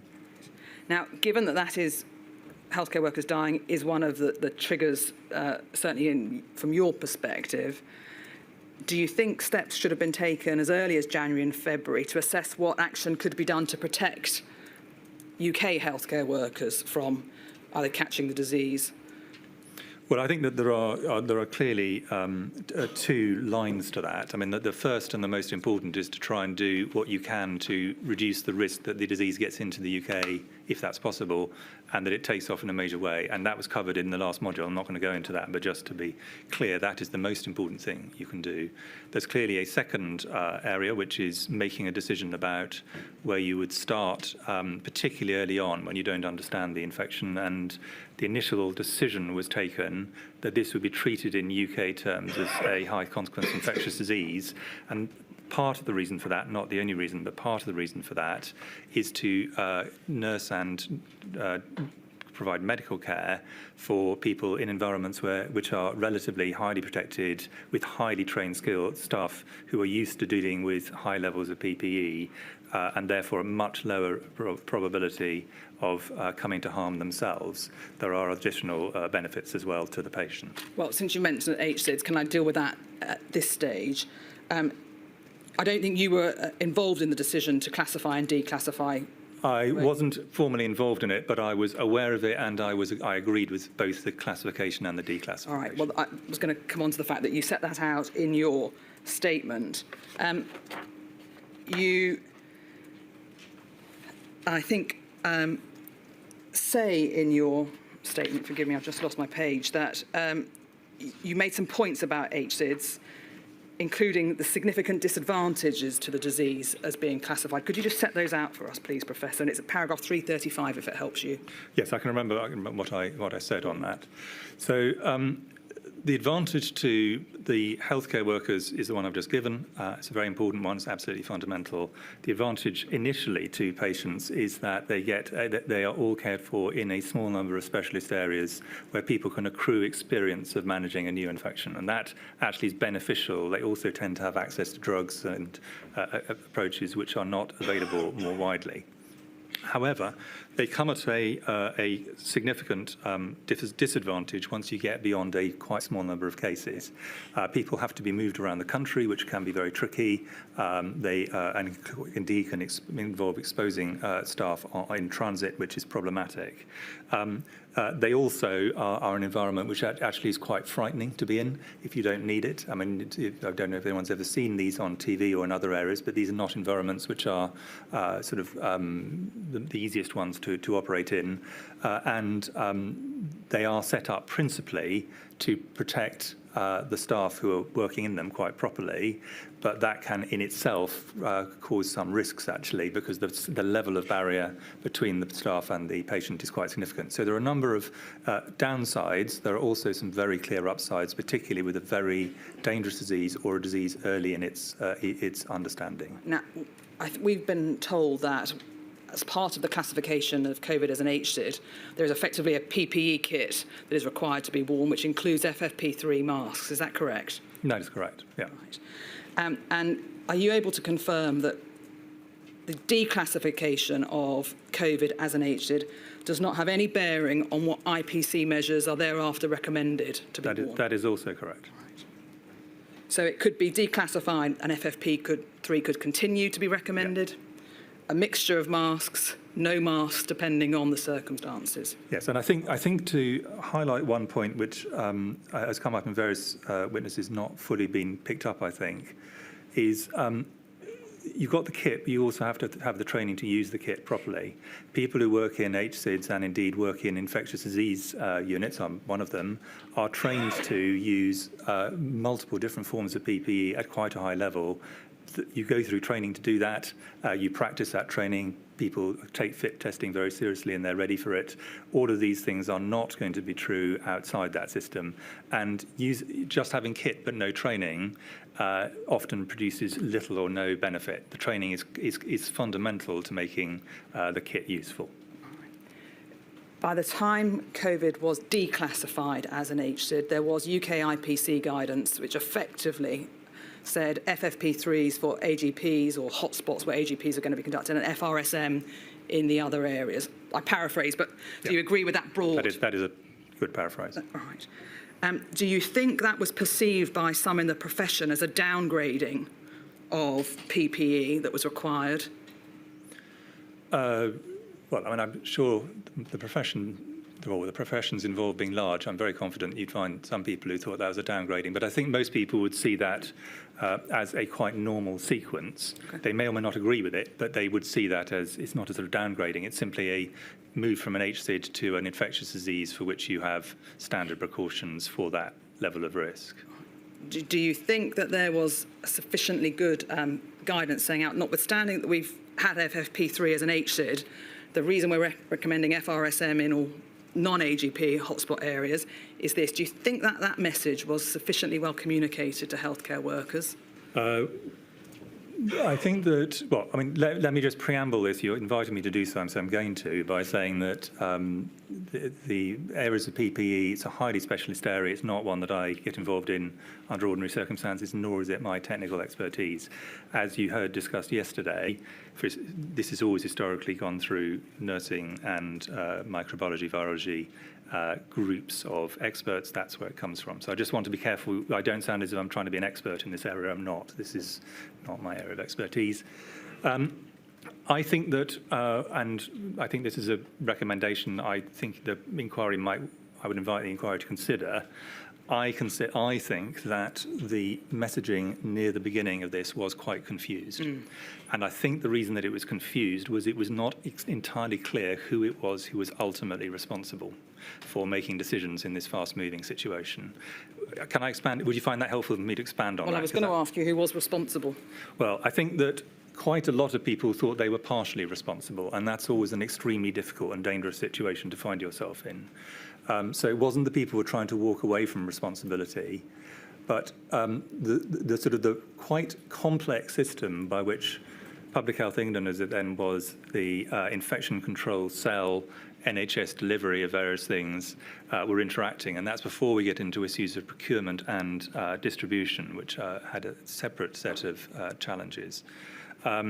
I think works fine if you're changing every 6 months or so in a reasonably measured way.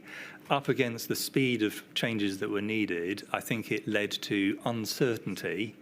It wasn't deliberate in any sense, and it wasn't anybody, as say, trying to walk away from responsibility, but uncertainty as to who finally was actually trying to both call this and communicate it. And I think that, to me, seems an important thing which the inquiry might want to consider recommending. So to go back to my question, from your perspective, who was ultimately responsible? I think that the ultimate, well, my view mechanistically was ultimately the responsibility for decisions was taken by the IPC cell, which became clearer over time, and technical advice to them came through Public Health England, as it then was, UKHSA now, with delivery through the NHS. But as I say, I think there was a fair degree of uncertainty, and actually one of the reasons that some of the DCMOs in my team got pulled in was, in my view, because of that uncertainty. And we took a slightly, if no one else knows what, if it's unclear what to do, people would send it to the CMO, tended to be a default for quite a lot of things. But this was not our area of expertise, and that was why I was keen that we didn't get too heavily involved in it. Right. Caveat understood, but you said there that you think the messaging was quite confusing. For healthcare workers, is that who you mean? I think for everybody, actually, but obviously the most important people are healthcare workers in the front line who are having to use this. Right. Now, speaking of potentially confusing messaging, I think you are familiar, Professor, with the tweet that was put out by the World Health Organization. Can we have it up on screen, please? I think it's INQ 300-579. I'll just deal with the tweet, and then I'd like to ask you about your involvement with the WHO. You can see there, this was, I think, tweeted on the 28th of March, so we had gone into lockdown just a few days earlier. Fact, COVID-19 is not airborne. Fact check at the bottom, COVID-19 is not airborne. Did you see this tweet? Yes, I mean, I saw it subsequently. I didn't see it coming into my inbox, but people drew it to my attention. I was quite surprised by it. Well, I was going to say, what did you think? Well, I mean, it was clear that, you know, there was uncertainty in this area. In the UK, we've been discussing the question whether there was any airborne transmission struck us as, well, of course, there's going to be some. But the question was it actually trivial and having almost no impact, or was it a major part or some points between that? But what we were all certain of, and if you read all the correspondence on this, clear from mid-January onwards we were discussing this, was the degree of it. But we all knew that the data were not yet clear enough to make a decision one way or the other. So this seemed surprisingly definitive. Right. Now, you set out in your statement that between January and July 2020, you had 44 meetings of an international nature, 19 of which were WHO meetings. Was this tweet discussed at any of the WHO meetings that you attended? The tweet specifically was not, and I think it would have been slightly odd for people to do it. What about the topic? The general topic was discussed, and this was obviously one of the things that there was a lot of.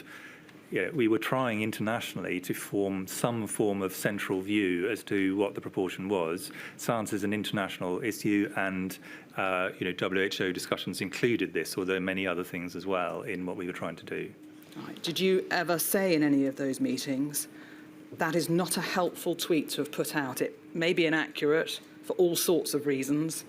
Did you ever take them to task, for want of a better phrase? I think if I start taking WHO or anyone else task for all their tweets, that would be a problem in the system. They were well aware of the fact that this had not landed well. All right. Did you ask them to do anything about it, to retract it, to get your WHO colleagues or CMO colleagues on WHO to join forces to rewrite? Among the very large number of things I was trying to do at this moment in time, trying to get WHO to retract a past tweet didn't seem to me one of my roles, no. All right. What about forgetting the tweet itself, but getting WHO to not be as definitive as they were here, given the uncertainty as the extent to which airborne transmission played a part in the spread of COVID? So I think that what WHO was reasonably reflecting was scepticism of the size of the effect I think what was wrong about this was the degree of definitiveness that was put into this tweet. But I mean, in defence of WHO, I don't actually think tweeting is a very good medium for trying to put forward really difficult science. And possibly the question is, would it have been sensible not to tweet at all, rather than the exact wording of this particular tweet, on a subject which is so technically difficult and disputed? That's probably wider than Module 3's remit, but I take your point, Professor. Just while we're dealing with WHO, we heard, is this correct, that guidance from WHO, the UK is not bound to follow it? Is that correct? No, and absolutely. I mean, it's a multilateral organisation. It's a membership organisation. There is no obligation on the UK or any other country to follow their advice. Generally, dealing with your WHO meetings, were routes of transmission discussed in those meetings? They were. And help us, what was the general tenor of the discussion about transmission? Well, I think that the debates that you've seen laid out in, for example, SAGE papers, where this was debated quite extensively, the EMG group of SAGE, Environmental Modelling Group of SAGE, for example, among them, were reflected in the international literature as well. So these debates were being had everywhere because they had quite profound implications both for control and for clinical management. You said in your statement you had, I think, 118 international meetings as well between August 2020 and June 2022. Was there anything gleaned from how others were doing it that you found useful to bring back and try and adopt it within the UK or England? I think it's important to recognise that for large parts of, at least certainly the very beginning of COVID and indeed subsequently at multiple points, either all of our information came internationally or a lot of it came internationally. The science was international, and in the end, the countermeasures, including vaccines, were an international effort. So this was an international effort at all times. Different countries have different capacities. UK, for example, is extremely strong in clinical research. It was very strong on genomics, but there were others who were giving very useful epidemiological information from their experience. So the sharing of information was both normal and was incredibly important in this pandemic. And was that coming through you, essentially? No. I mean, it came through me, but there were multiple other routes. So people in PHE, for example, would have formal routes, and then UK scientists and clinicians of all sorts have bilateral links with colleagues overseas. And indeed, many of the things I got were an email from someone who I'd been a friend of mine who I taught at some point from another country would email me and say, are you aware of this? And that was extremely helpful as an early warning. But that was happening across the whole system. I wasn't unique in that. Well, that's what I wanted to check. If you were the central funnel for this repository and we were to sadly lose you, I didn't want anyone to think that we would lose with it the channels of communication. But that would not make much difference to the UK in that sense. All right. Can I just deal with your meetings to provide some context for some of the other questions I'm going to ask about what was going on in the pandemic? You had 65 meetings with the Royal Colleges between January and June 2020, 245 meetings with Matt Hancock, not including Cabinet Office or Number 10, 286 meetings between the UK CMOs between January and June 2020. And so I wanted to ask you really what for you was a working day like in January, February, March, April 2020? Well, I mean, it was very long, but then it was very long for huge numbers of people across the system. But what we were trying to do was both absorb information both internationally and nationally. It was very important to hear what was going on around the country, and you've just heard from Professor Fong why it is so important to get grounded information from around the country, for example, in one particular area. That was replicated across many other areas. Alongside that, there was a large technical effort.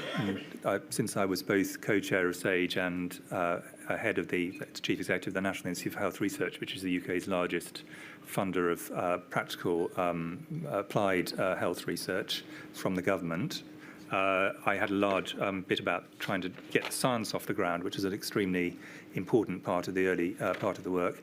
And there was a lot of interactions with political leaders. You've talked about the Secretary of State for Health and Social Care, The CMO is the advisor to the UK government, not to the Department of Health and Social Care. And therefore, obviously, that subsequently involved interacting with the Prime Minister and other cabinet ministers, as well as senior officials. But that came at a bit later along the track after January and February. Well, can I just ask you about that? If you were taking as you are the advisor to the UK government, why was there such a significant amount of interaction with Matt Hancock? Well, I mean, he was the Secretary of State for Health and Social Care, so in a pandemic, he was obviously the lead cabinet minister, but under the leadership of the Prime Minister, and that would be the normal situation. All right, so we shouldn't read anything into the amount of communication you had with him or meetings you had with him. Well, I mean, I think if I hadn't been meeting with him, there would have been a serious problem in the system. Okay. Now you mentioned there research, and I'd like to ask you about that, please, Professor Whitty. I think you set out in your statement that the fact that you were the Chief Scientific Advisor and Head or CEO of the National Institute for Health Research, NIHR, from January 2016, so predating your CMO role, to August 2021. And you say in your statement that one of the good responses to the pandemic was the way that research pivoted to respond to the pandemic. And I'd just like to ask you, please, about what you did during the pandemic built on the NIHR that was already in place. Well, I think we had a unique advantage in the UK of the existence of the NHS as a single provider, essentially, of health services, and a very strong tradition of doing clinical research and a very strong volunteering spirit from the general public. And I think I'd like to, if I may, just pay enormous tribute to the over 1 million people who volunteered to do studies as part of COVID, and the fact that almost every doctor, every general practice that I was aware of was involved in research over this period. It was an enormous effort. We were able to do this because we have a single system. We had a small number of major funders, ourselves and UKRI, the Medical Research Council, the principal one, and we could therefore make centralised funding decisions. There was a very quick and centralised ethics system that was able to pivot to this, do almost all of its work on this, and we were able to deliver it in the NHS extremely rapidly. And if you look at the speed of stand-up of research in the UK, it was way ahead of virtually every other country in terms of studies that finally got to see the light of day. That came at a price, and the price was that we were extremely ruthless about the number of studies we supported, because we were very determined that we didn't start 100 studies, none of which completed, so we pushed it right down. But there was it was a pretty tough funnel, and we had to switch off large amounts of extremely important research into multiple other diseases to provide the capacity to do this. And it took us quite a long time, I think longer than we expected, to get those back on track. They are now back on track, but it took us probably 2 years to get anywhere near back to where we were pre-pandemic. So I'm not saying this was a cost-free move. No. Why was it that it took longer than you had anticipated to get them back on track? I think what we had, we should have anticipated, but it was the reality, is people had, staff had left, people had moved on. The sort of enthusiasm that had got someone halfway through a study had sort of begun to run into the sand. They had to restart up again. So I think it did, I think that the UK's leadership position on this, which I think the whole system should feel very proud, did also mean that we then had a dip, but as I say, we've now recovered. But I don't think anybody going into this should be under any illusions. If you swing all of your research capacity in one direction, there will be a kind of hangover period where you will not be able to do things you otherwise would have wanted to do. Yeah, and a knock-on effect on the research that you were conducting that may have to be paused. Understood. All right, now I want to ask you about one particular aspect of research, and that is into long COVID, please. And you deal with this in your statement starting at 497. But can I just see if you agree with me about this? By February 2023, the ONS estimated a prevalence of over 2 million people in the UK with long COVID. I dare say it may be higher now in September 2024. And you make the point in your statement that long-term consequences of a virus are not new. Is that correct? All right. Now, although the scale of this, I think, was not what we'd anticipated. No, you go on to say that the precise nature and extent of the risks may not be known, but it's fairly uncontroversial that there will be a risk of a long-term consequence. Yes, I know that there's one group of risks which are inevitable and one group of risks which are possible. And the inevitable bit is if people are seriously ill, some people will have long-term disability as a result of that. If you go into ICU, there is a reasonable chance you will have a result of going into ICU which is long-term and potentially permanent. That was unsurprising. So we were not surprised that severely ill people had long-term consequences, although obviously we hoped that that would not be the case. On the bit which was much less predictable in terms of its scale was for people who had mild or moderate disease, also had quite profound long-term effects. Now, this is not unknown with other infections. For example, dengue infection is classic on this. Epstein-Barr virus can do it. So this is not unknown, but the great majority of infections, this is quite a rare event. And as the numbers you've given, I think we could debate about what the exact numbers are, but as the numbers you've given have demonstrated, this was not a rare event here. This was something which happened in a large number of people, unfortunately.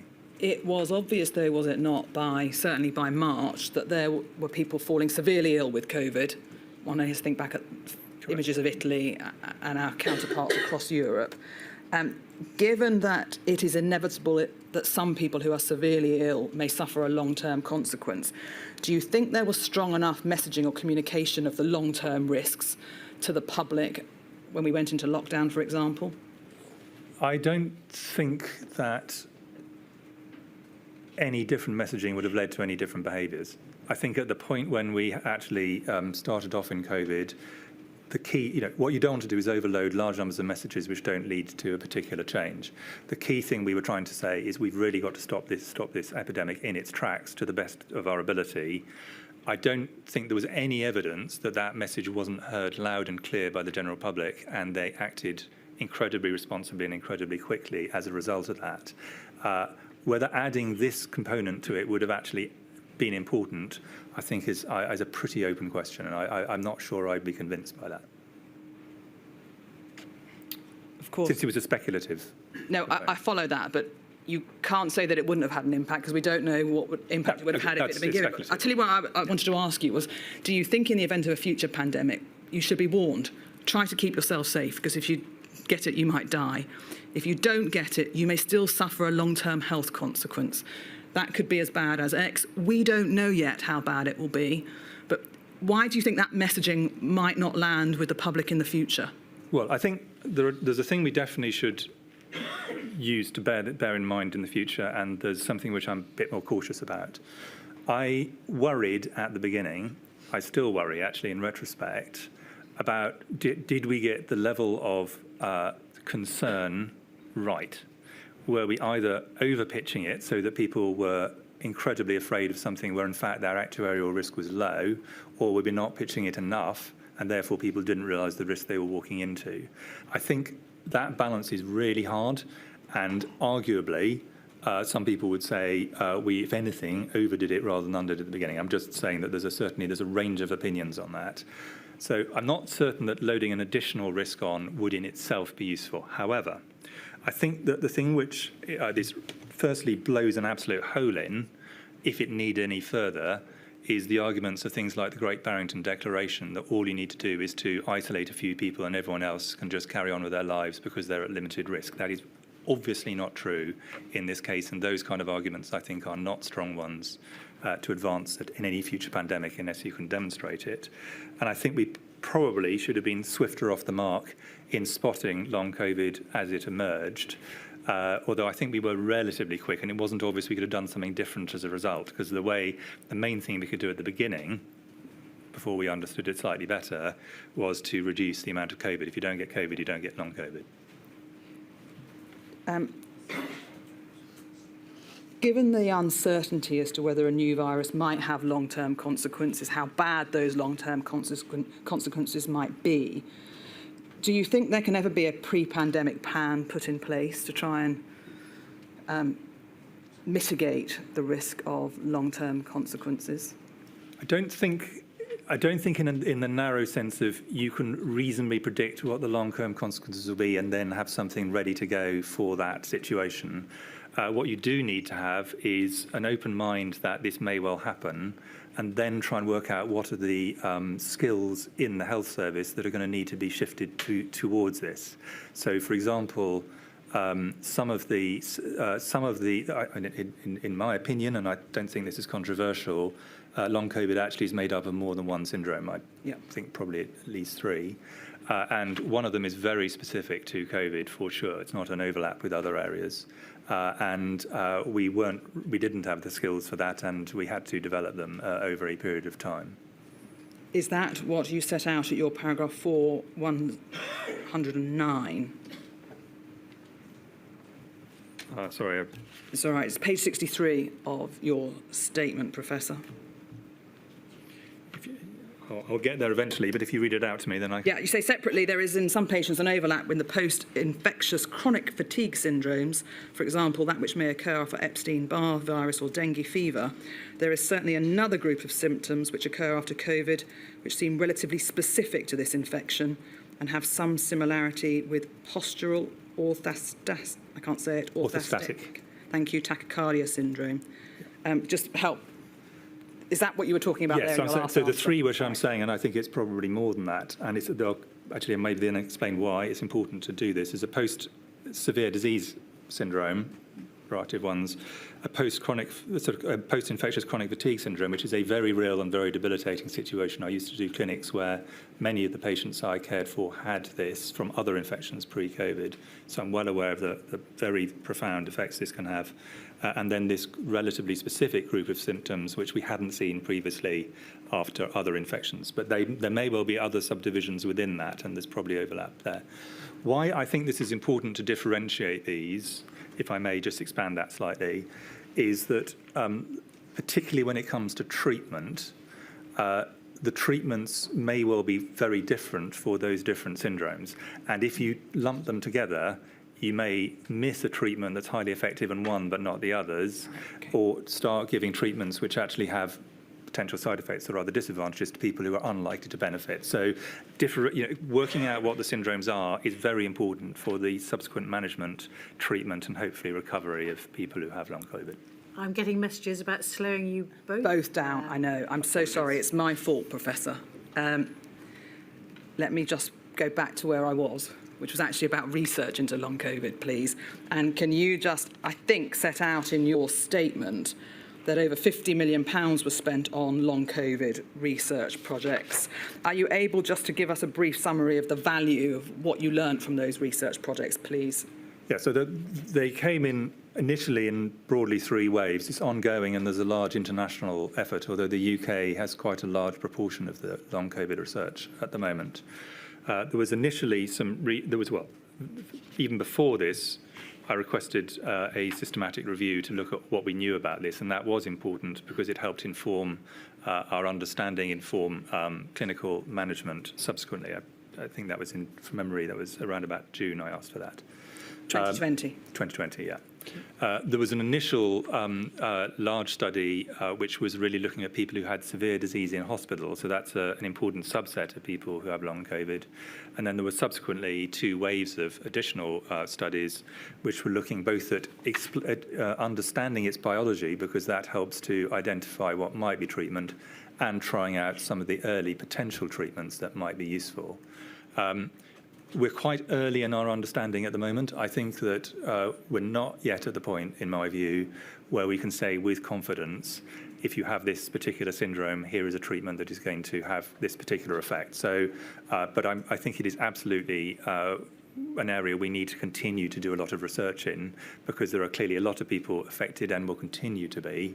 And it may also have benefits in understanding the long-term effects of other infections, where we have for a long time been, I think, have had really very limited evidence for quite a significant issue.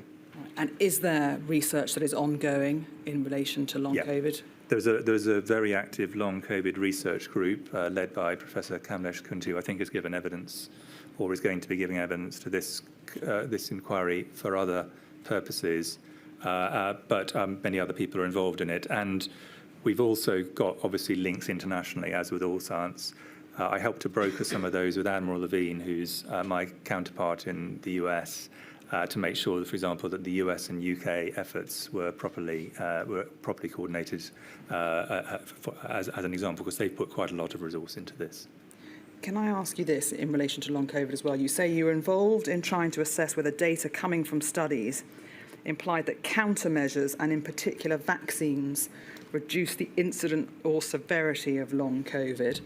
What kind of data were you looking at there? So this was really trying to look over successive waves and trying to see whether there was either a high incidence, i.e. new cases, of people with long COVID post-vaccination, and then if they had COVID, what proportion of those went on to have chronic symptoms, which could be called long COVID. And I'm going to summarise rather crudely, but unsurprisingly, vaccines that protect people from having COVID protect them from getting long COVID, because if you don't get COVID, you don't get long COVID. But I think, importantly, vaccination meant that those people who did get COVID subsequently, it looks as if they get a lower incidence of long COVID and a less severe manifestation. But it's a bit difficult to tease apart because, of course, different waves have had different viruses. And we're now in an Omicron, post-Omicron era, and that is obviously a rather different situation biologically. I think, you said in the statement that evidence currently available as vaccines reduce both the incidence and the severity of long COVID. Correct. In relation to the vaccination messaging, clearly her ladyship has got a module dealing with vaccines, but do you think there ought to have been clearer messaging about the potential positive impact that vaccines could have on long COVID or the long-term consequences of a virus? Yeah, I think the first thing is that until relatively further down the line, we had much less strong evidence about this than we had for severe disease. And we were obviously pushing a very, very clear series of communications based on the very solid data we had that demonstrated that vaccines reduced very significantly COVID, severe COVID and death, for which there is absolutely cast iron and early evidence. I think arguably we could have added that in, the point about reducing the risks of long-term sequelae. I think whether that would have changed people's decisions, so those who decided to have a vaccine, or rather those who decided not to have a vaccine, fortunately a relatively small minority, but still an important one, whether they would have changed their minds had that information been available, I think is an unknowable question. Clearly the majority did choose to have a vaccine. Right. What about the incidence of long COVID in healthcare workers? Can you recall when it was you first became aware that there were healthcare workers who were contracting long COVID?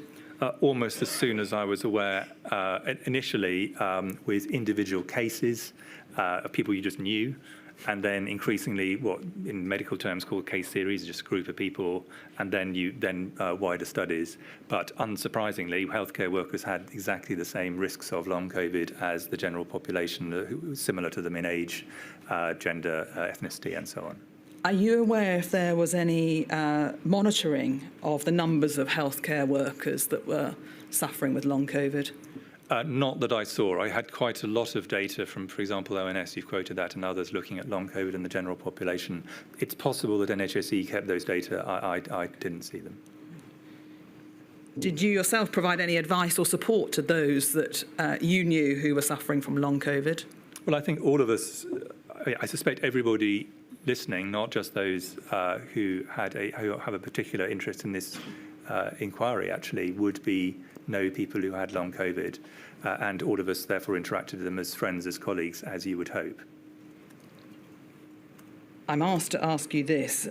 Clearly, we are aware of the disproportionate impact that long COVID had on people who are from a black, Asian and minority ethnic background. And I wanted to see if there was any work ongoing to monitor long COVID within that particular group of people. Yes, ethnicity is one of the things people are looking at in terms of long COVID in research terms.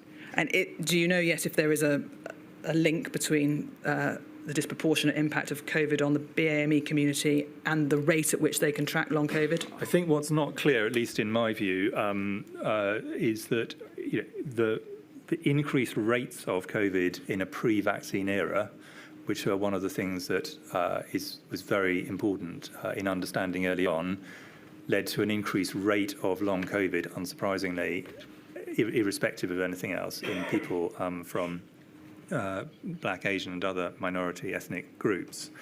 I think whether they biologically responded differently to long COVID is much less clear, and is it potentially an important point, because it may lead to differences in the way you deal with treatment. Okay. You said, I think at the beginning, in answer to questions about long COVID, it was important to keep an open mind. I paraphrase perhaps, but can I ask you please, and if we could have a look at on screen at 474-233 at 176. This, Professor, is an extract from the Inquiry's Every Story Matters record, and there's a chapter in there in relation to long COVID, and in particular, those that were contributing to Every Story Matters have commented that they found it very difficult often when they spoke to their GP or other healthcare services, that at times the GP didn't know how to advise them, didn't know what they were reporting. Can you think of, I can see there, for example, I spoke to my GP at the same time I was in contact with the community mental health. That's where we sort of discussed long COVID because of fatigue issues, but there wasn't a lot available at the time. And I think you've read that section of the record, haven't you, Professor? Thank you. Do you, just so the information may not be available, but do you know what the date is they were talking about? No, not necessarily. I mean, the reason I say that is I think that up to and including it's probably November 2020, there was really very little guidance of any sort for GPs and other doctors to know what to do.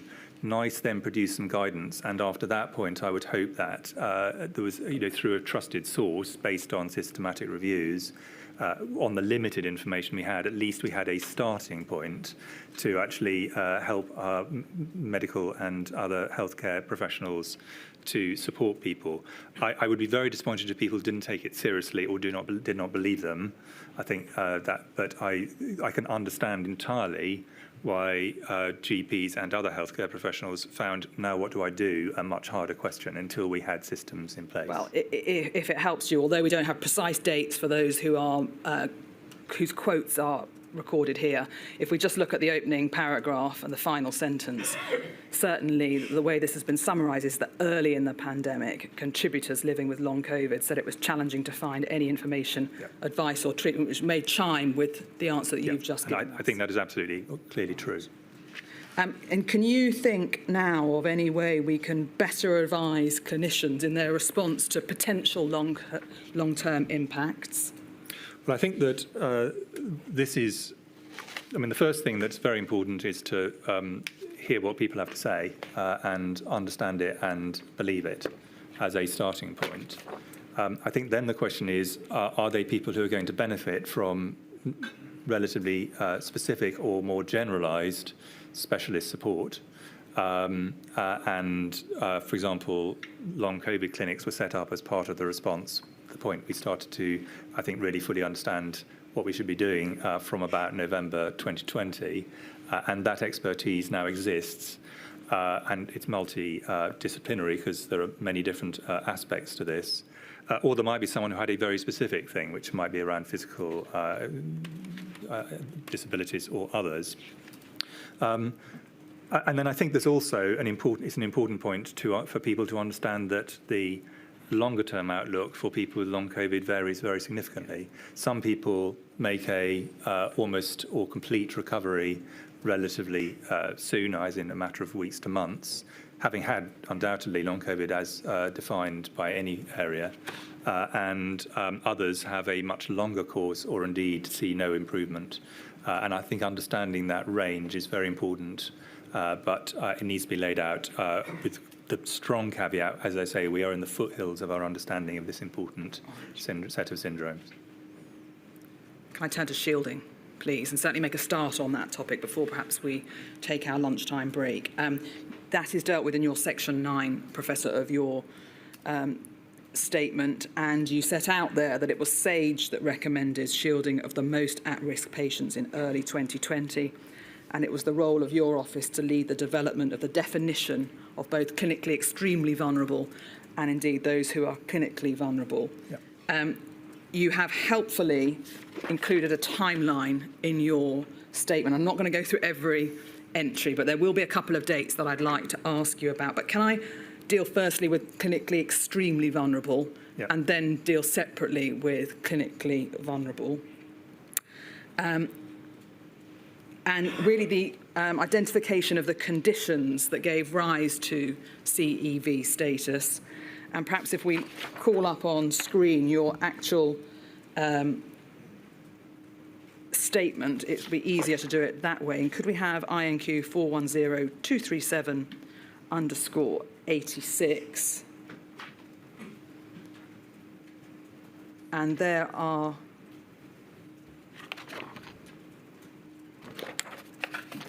forgive me. Yes. There are set out there from bullet point 1 going all the way through, I think, to 6, organ transplants, people with cancers, people with severe respiratory conditions, people with rare diseases, people on immunosuppression therapies, and people who are pregnant with significant heart disease. And those were the people to whom the letters were sent. Is that correct, in March 2020? That is correct. Additionally, GPs, general practitioners, I was going to come on to that. Okay, Yeah. identified additional cases, but yes. Yes, so there was the 6 categories, if I may call it that, plus the option for GPs to identify those from their own patient list that they may consider to be clinically extremely vulnerable, and that made up the shielded patient list. Is that correct? That is correct. Right. And how was it to have worked out that these were the conditions, plus the GP additions, would be the ones that were deemed to be clinically extremely vulnerable? So, I mean, there was a kind of, essentially, there were 2 stages of trying to construct a list for the clinically extremely vulnerable. And I think an important preamble to this is that we recognise that being on the clinically extremely vulnerable list and then shielding would be extremely difficult mentally and operationally, and for people who had healthcare conditions, which most of these people had, also in terms of healthcare provision, actually. So there were very significant downsides to it. So we were, on the one hand, if you start with essentially, if you divide into 3 things, the concept of whether shielding was a good idea, whether the lists were sensibly constructed in terms of risk, and the operational elements of was it delivered well. Just taking the issue of the lists, we didn't either want to put people on the list who were going to have limited benefit from it because we thought they would probably come to net harm, nor do we want to have people not on it who we thought would come to net benefit. Unfortunately, at this point, we were, of course, constructing a list based on first principles. So we subsequently, and you may want to come on to this, did a much more evidence-based, in the sense of from COVID evidence, based list, which led to something called QCOVID, which is a risk stratification. We will come on to that. But for this period, we were having to do it on the basis of who would you expect would be most likely to die from this infection. And that's a combination of some early information we had, particularly from Chinese and other scientists, remembering we didn't at this point have a lot of UK data. This is before the wave had passed through, first wave. And secondly, just what you would normally expect for an infection. Who are the people who are going to find it most difficult to mount an immune response, for example, and therefore be much higher risk. And it was on that basis, it was essentially a consensus statement, which in medical terms is the lowest standard of evidence. And we accepted that. Well, we thought that this was better than no evidence at all. So this is really how this came to be. It was from people from multiple disciplines came together to do this. Can I ask you, in your witness statement, you set out there are a number of meetings around, I think, the 5th, 6th, 7th, 8th of March, as the shielding programme was getting up and running, and clearly ended up with the categories that we've just looked at. During any of those meetings, was disability as a criteria for shielding discussed?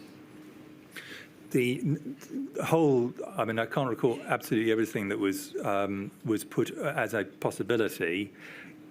Because of the downsides of this, the only groups that we ended up with were ones where we thought there was an overwhelming probability of substantially increased harm, And from first principles at this stage, disability, however defined, would not have been in that group. We know in due course that Down syndrome was added to the list. Was there any thought given to that specific addition of Down syndrome to the CEV list at the start? At the beginning, it may have been thought about, but I think we would not have, from first principles, expected to have had the degree of risk that actually transpired. And the reason for doing the work that led to the QCOVID system was exactly this, which is the first principles can only give you a very first approximation. And what the QCOVID risk score and the research that led up to it did was much more accurately determine what the risk was. And the reason we we added people who had Down syndrome to this list in advance of the rest of the QCOVID work was they demonstrated so much higher a risk than you would expect, and importantly, so much higher a risk than the general population, that we thought putting them on early was clinically the right thing to do in advance of other groups. We will come on to QCOVID, but just going back to the GPs adding to those that they considered to be clinically extremely vulnerable, what thought was given to the impact on them of actually having to practically go through their patient lists and work that out, given all the other pressures that were on primary care and GPs in particular as at March, April 2020? Yeah, I mean, can I put on record what a superb job GPs did? I thought they got a lot of flack, entirely unreasonably. They did an incredibly hard job over this period, and we added this to their multiple other things they were having to do at this point. Our view was that, again, there were clearly downsides to asking GPs to do it, which is the one you indicate, which is this is going to produce additional work for people who are already working incredibly hard and in a very stressed system. But we thought that what we had, which was a list of people with a code centrally, was too crude, and GPs know their patients far better. We also said that GPs could remove people from the list as well as add them, so it wasn't just a one-way door. There could be people where they would make the judgment that actually for this person's quality of life this would be entirely the wrong thing to do, and so GPs had the capacity in a sense to say, of course this is what the central data shows, but in fact I know my patients much better, and I've made this judgment based on these broad criteria that were laid out. Can we look on screen just at a couple of headlines, figures in relation to the shielding list? And could you call up, please, 410-237-80.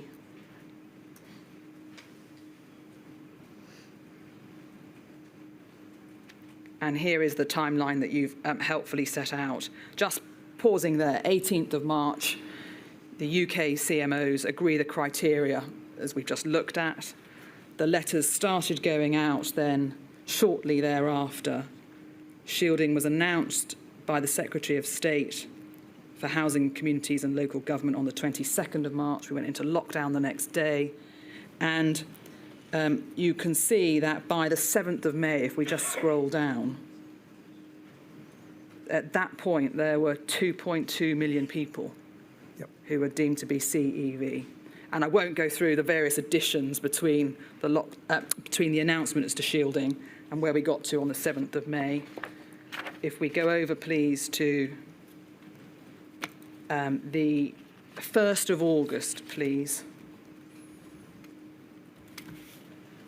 The national shielding programme was paused, although shielding did continue in Leicester and Blackburn with Darwin until the 5th of October. Because of persistent high rates of virus in these areas. And could you help us, please, Professor, why was shielding being paused as at the 1st of August of 2020? As people will probably recall, by this stage, the number of people who were being infected by COVID was way down on what it was on the peak. And we were very conscious of the major downsides for being in strict shielding for people who are living with it. And our judgment at this point was, out with these areas which had persisting very high transmission, that the risks for someone being in shielding with all the mental and other stresses that came with that, by this stage, were going to outweigh any possible benefit from an epidemiological point of view. So for that reason, it was paused. But clearly, with the option of keeping it still in areas where there are persistent high rates, as we can see set out Yes, there. because it's a risk-benefit, Yeah, quite difficult balance. yeah. Right. Now I'm going to turn to QCOVID, and I wonder, my lady, if that's a convenient moment. Certainly, obviously we have a very great deal to get through. I shall return at 1:40. Can I just issue this alert to the call participants to whom I've granted permission to ask questions? I've been looking through them, and a lot of them are actually quite lengthy, and given I'm going to be very strict on timings, no generosity today, I'm afraid, they may wish to try and shorten the questions. I'm not suggesting they don't ask them, but they may wish to try and shorten some of the preambles and the content. Thank you, my lady. 22. All right.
Ms. Kerry. Thank you, my lady. Professor, to QCOVID, please, are you able to just summarise briefly what it is, why you commissioned it, and what it told us?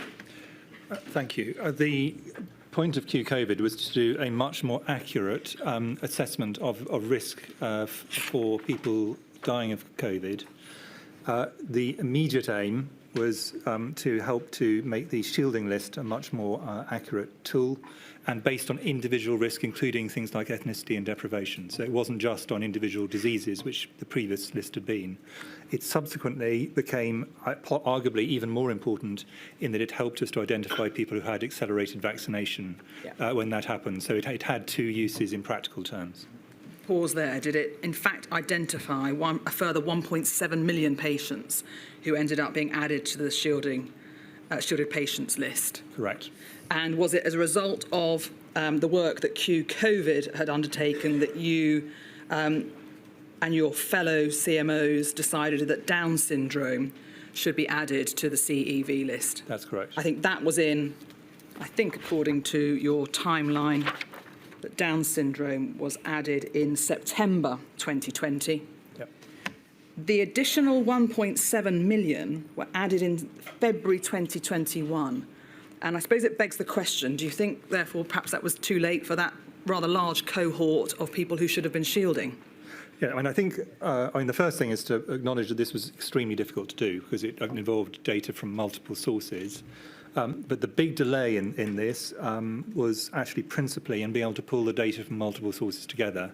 And I think, again, if I may make a suggestion for something you might want to consider for a practical solution, the ability rapidly to get data from multiple sources is absolutely critical to these. So, for example, good ethnicity data would be held in one area and death data might be held in another area. You've got to be able to, in an emergency, pull these together very fast.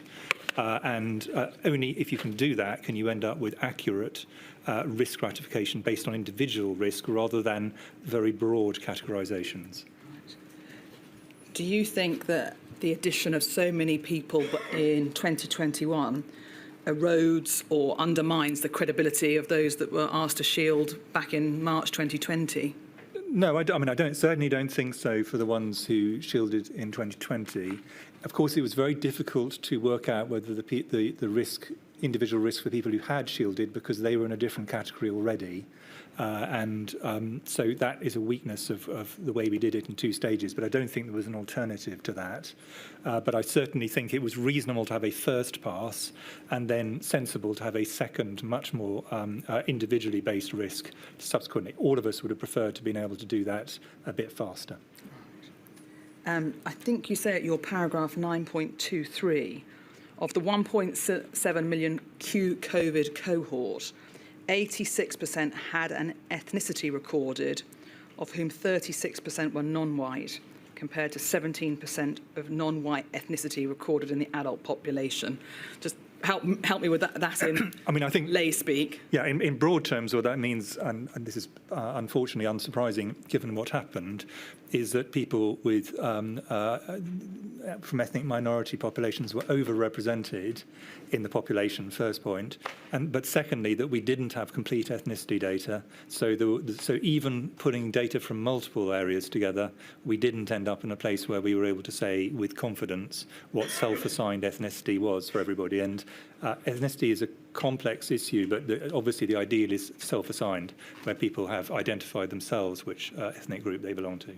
Sorry to go back on it. Could I just ask, going back to the suggestion for a possible recommendation, how would you gather the data from all these multiple sources? I mean, what are we talking about here? Are we talking about systems that speak to each other? Are we talking about getting permission to share patients' data? What do we need? In this situation, this was not based on individual patient consent, because that wouldn't have been possible to do at the scale we're talking about and the speed we're talking about. But you also have to be very careful, of course, that you only provide in exactly the data you need and you're not overstretching the mark. But some bits of data were held in GPs, some were held in hospitals, some data came from other sources as well, and you need to be able to pull those together. And there are two elements to that. There's a technical element, which is increasingly easy, actually. There are lots of ways of getting one database to talk to another.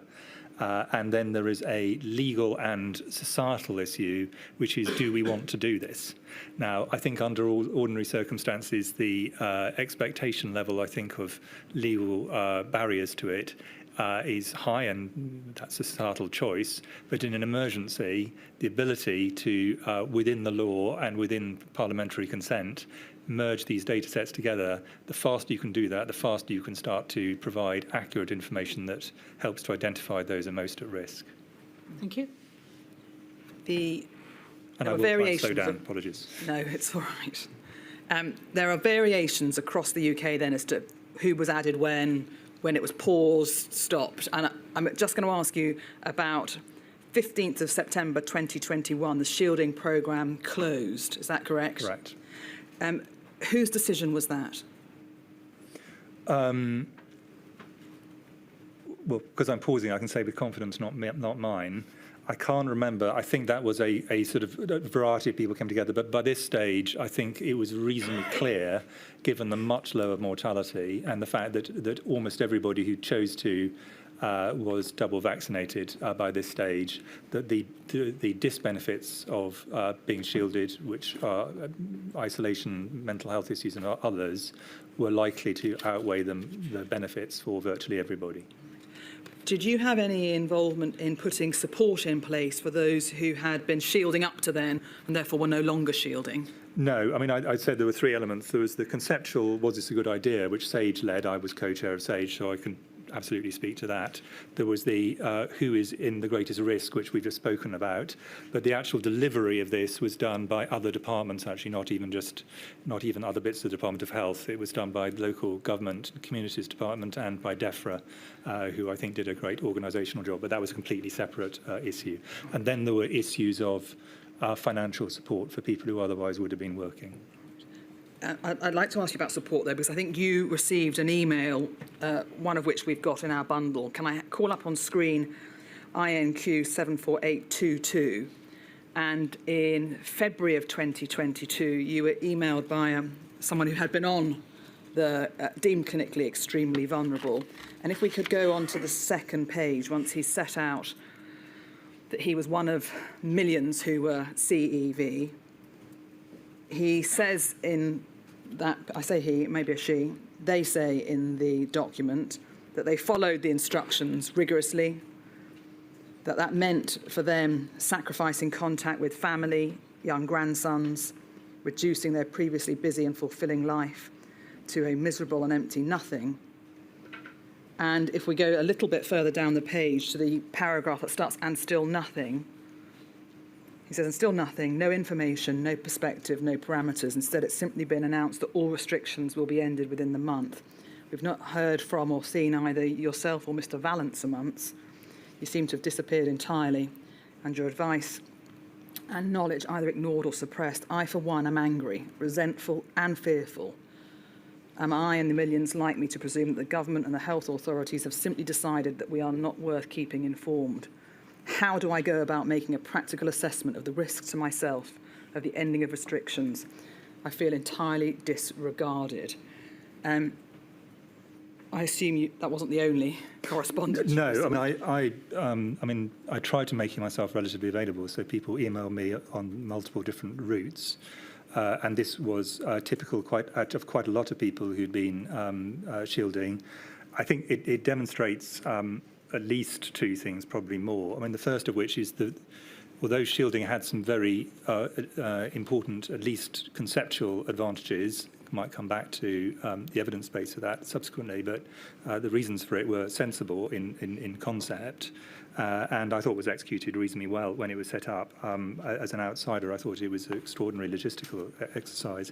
It had some real disadvantages of people's loneliness and mental health, which this gentleman, this person, I think lays out really clearly and I think entirely compellingly.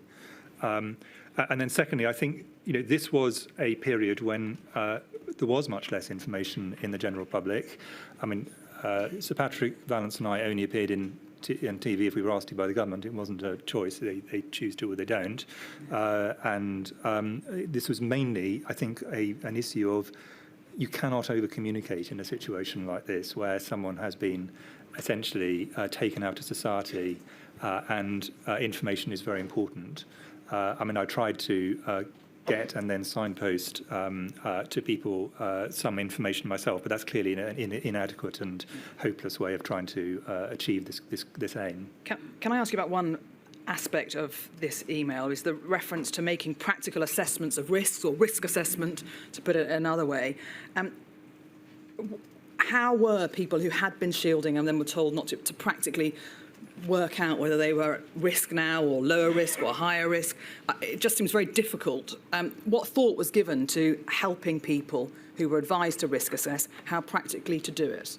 I think, there was a lot of debate about what the best thing to do was and what was useful centrally, which tends to lead to very crude risk classifications, and what was done best locally, i.e. via GPs or others who actually have a better understanding both of the local situations and the individual's risk. Those two are potentially synergistic, but they have to operate together. The problem for people was lots of people who, when shielding ended, continued for practical purposes to shield for quite a long period afterwards, even when we actually made increasingly strong statements saying we don't think that this is now necessary.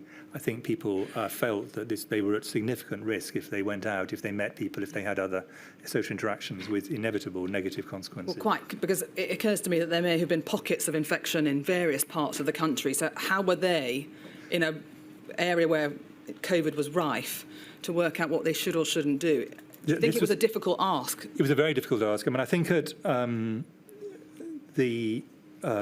was a period when the government had a system called tiers, which was discussed in the last module. During that period, and you referred to it before the break, there were areas, for example, that were in shielding. Either they didn't leave it at the time others did, like Leicester and Blackburn and Darwin, or they went back into it for practical purposes, as, for example, London did earlier than others. So at a sort of varied macro level, there were points when there was local difference. But it's not just the local difference, it's also the individual circumstances. How much potential benefit is this person getting, and also how much risk are they and damage are they accruing? And that's going to vary very significantly from person to person. That really can't be captured by government advice. That has to be more tailored. I think you set out in your statement attempts to consider the effectiveness or otherwise of the shielding programme. And can I ask you about that? You say the Office of Chief Medical Officer did not directly undertake evaluation of the effectiveness of shielding advice. It is not possible to assess the effectiveness by reference to the numbers of people hospitalised because of various confounding factors. But I'm going to ask you about the effectiveness or otherwise of the shielding programme. Do you think it was effective at protecting the most vulnerable members of our society health-wise? I think it was beneficial in one way, harming in another way, and uncertain in a third. The first one is for people who would normally have said, I'm a great risk and I wish to isolate myself, excuse me, which is a very natural and proper response and would have well preceded COVID. That's something which has happened in multiple infections. People who are at greatest risk choose to reduce their social contacts. It did provide a practical level of support from the government, which otherwise would not have been present. So both financial and providing food, providing medicines, providing some levels of support. That bit, I think, was a good thing. I think I'm reasonably confident that was a sensible thing to provide. I think my view is that it is likely that, well, the second bit, which is clear, is that there were significant harms to shielding, which your last email that you showed up, I think is a very good testament to. And then the third element, of which is, did it actually lead to a reduction in infection and therefore a reduction in mortality, is extraordinarily difficult actually to test. Because the group of people who were shielded were by definition at massively greater risk or substantially greater risk than the general population. So if they got COVID, they were much more likely to die. That was the reason they were shielding.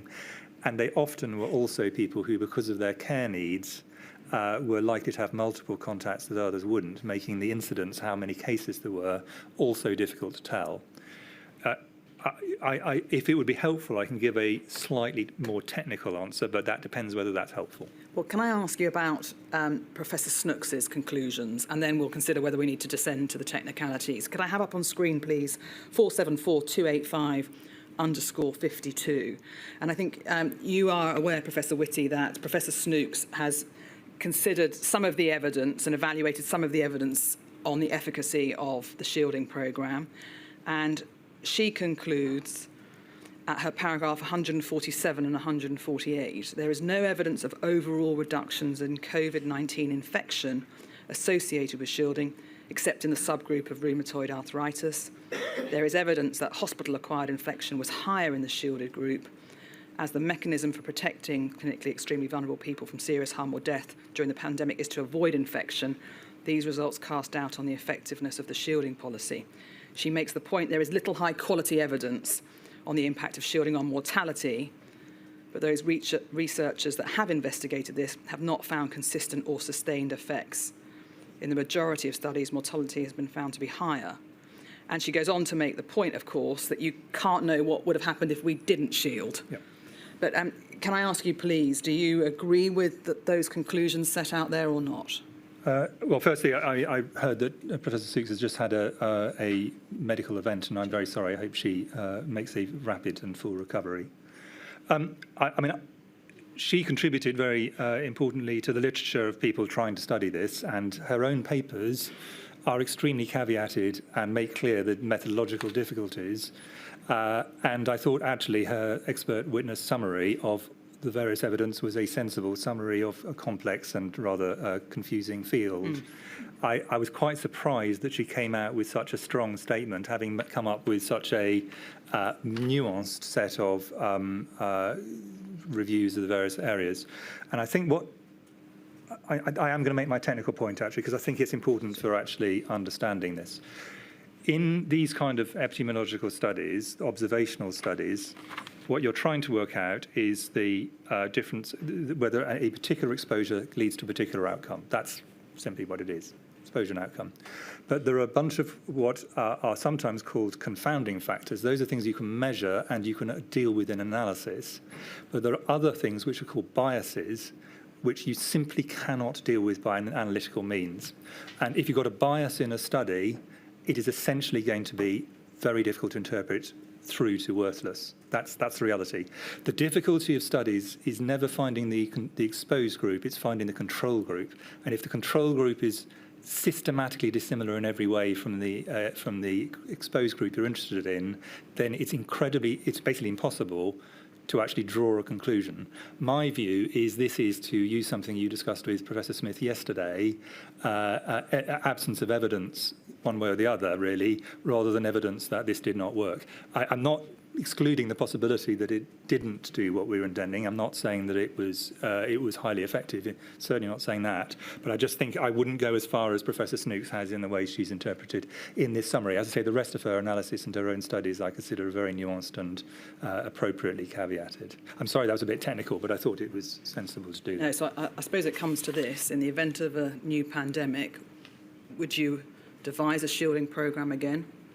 Well, I think there are two things I would definitely do. I think shielding, I'm unsure about. It would depend on the situation. I definitely think that the risk stratification is really important because there are many other things that flow from them. And indeed, you don't know what will flow from them always when you do it. So we didn't actually know that QCOVID would end up being extremely important to help us with vaccination prioritisation.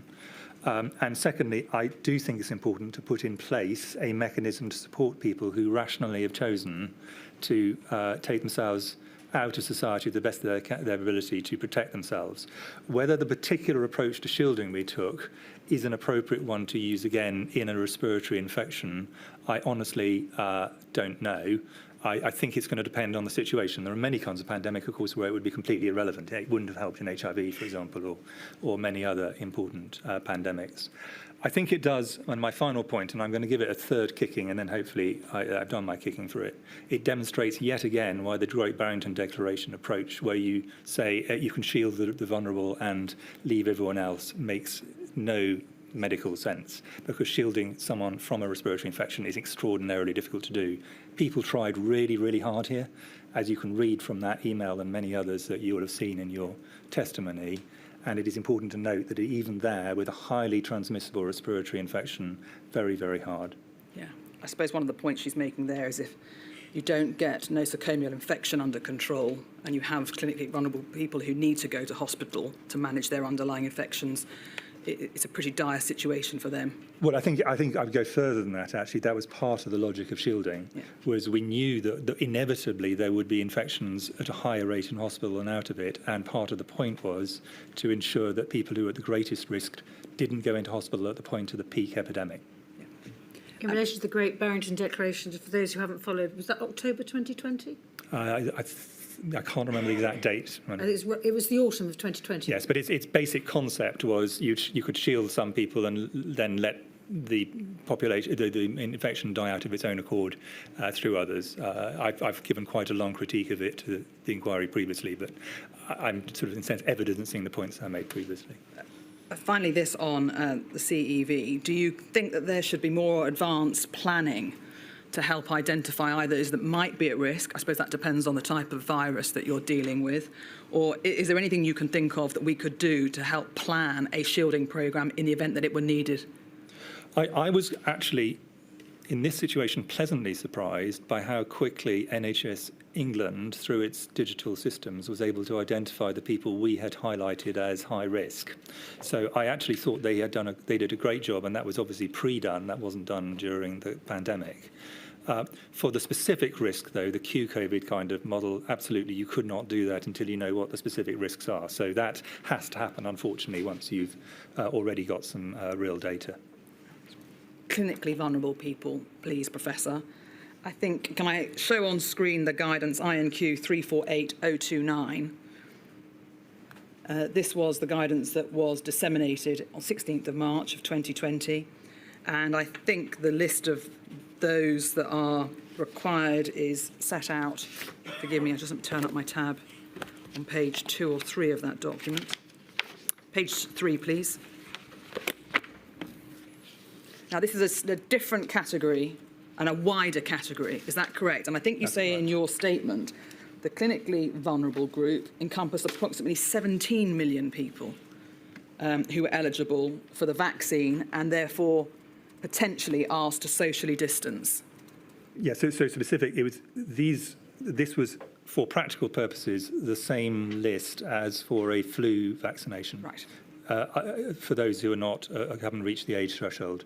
And that was for practical reasons, but we thought that the risks were likely to be very similar, and they knew that they were eligible for a flu vaccine. So in a sense, it was a group that was pre-identified, and you could simply translate that across. Right. Okay, so it was 70 or over, under 70 if you had various health conditions, or those who were pregnant.